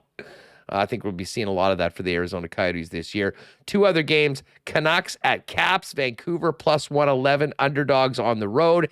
And the Avalanche, a slight favorite, minus 122, going into Minnesota to take on the Wild, who've had a rough start for their season at 0-2. Wild plus 104. Jets and Dallas, as we mentioned in the final game. West Coast game, Carolina Hurricanes minus 161. Seattle Kraken plus 138. So plenty of hockey for us to sprinkle on, and maybe even parlay that with the football game as well. Are you expecting better things from the Denver Broncos, Remo, or are you done on Russell Wilson and the Broncos? Not even going to turn it on. Actually, that's not true. That's not true. The last time I didn't even bother. They're so bad. It's laughable. They can't score touchdowns. He just making these inaccurate throws, getting sacked. I can't do it. I'll be watching the Jets game. I'm due out some DraftKings lineups already, so I'll probably be watching this Leafs Coyotes game. I think Vejmelka's starting us. I remember he had a really good game against them last year, and Leafs fans are nervous. I saw Dom tweeting out that the Leafs record when they're like better than minus 200 favorites is like they play worse as huge favorites. That's the big narrative in Toronto right now. We should be hammering the plus 385 money line for the Coyotes behind the NHL's best kept secret, Karel Vejmelka. I can't do it. I don't think I could do it, but like I'm going to be playing Austin Matthews in DFS. But if you hate the Leafs, I guess there's a decent opportunity. They did lose to Montreal already this year, who's a big underdog to Pittsburgh, who's looked good. Pittsburgh minus 250, as you said. So I'm looking at those games. This Colorado Wild, as you said, Wild's given up, 7 goals in 2 games, 2 straight games to the Rangers. And then they did the other day, I forget who was there, who put up 7 on them. And there is one late game. I'll have to tune into Hurricanes Kraken. So it was Grubauer rebounded from last year's performance. So a lot of games on tonight, but most of them are in the start at 6 and 7. Only one late game. That's kind of disappointing. Yeah. I like the late game. Wow. Minnesota 0-2 and 7 goals against per game. That is not the start that Dean Evason was expecting to get from his club. I know they're making a switch in net tonight. We'll see whether that helps them out. Oh, interesting. If you look at the TSN, standings, they actually have odds to win the division in it. It's saying Dallas is 8-1, Nashville's 10-1, St. Louis 6-1, Jets 15-1, and of course the Colorado Avalanche, the heavy favorite at minus 145. But you can get to Coolbet for all of your props and lines for tonight's game. And again, if you haven't already, jump in our Winnipeg Sports Talk League on DraftKings if you want to get in on our nightly hockey pools. I will be putting together a team right after Winnipeg Sports Talk to get in on it tonight, and have to figure out which Jets are going to be rostered this evening by me. Folks, great stuff today, and thanks again for being with us. Thanks for all the support on Friday. We will figure out a date for the next Suit Show. You asked for it. You earned it with all the likes. So we'll certainly be doing that for you very, very soon. But other than that, have a great one tonight. Enjoy both of the games. Football, of course, Jets and Dallas Stars dropping the puck at 7:30. We'll wish Rick Bowness a big get well soon. And hopefully we'll be talking about him being behind the bench and making his season debut on Wednesday. But first things first, we'll see whether the Jets can do a solid for their sick coach and get a win against his former team tonight in Dallas against the Stars. Thanks to Ted Wyman. Thanks to Jeff Hamilton, and a big thanks to Dave Poulin. If you missed that, just go earlier into the show on YouTube and check it out. It was a great way to get this week started, and tomorrow we'll have the latest on the Winnipeg Jets as they continue their first road trip of the season, as well as the Canadian Football League, and of course, maybe a full wrap of the National Football League, because I know we talked a lot of hockey today, and I needed a little bit of time before getting into the Chiefs-Bills result as well. Folks, check the Lock Shop if you want more on tonight's Monday Night Football game with myself and Dusty. And other than that, enjoy the games tonight. Thanks for being with us. Tell a friend about Winnipeg Sports Talk. Make sure you're subscribed on YouTube and podcast. And we'll see you tomorrow at 1 p.m. right here on WST to break down the Dallas game and look ahead to the next 2 for the Jets on the road. Oh, my God! Oh! Shut it down! Let's go home! Thanks for tuning in to Winnipeg Sports Talk Daily. Make sure to subscribe on YouTube and your favorite podcast feed at winnipegsportstalk.com.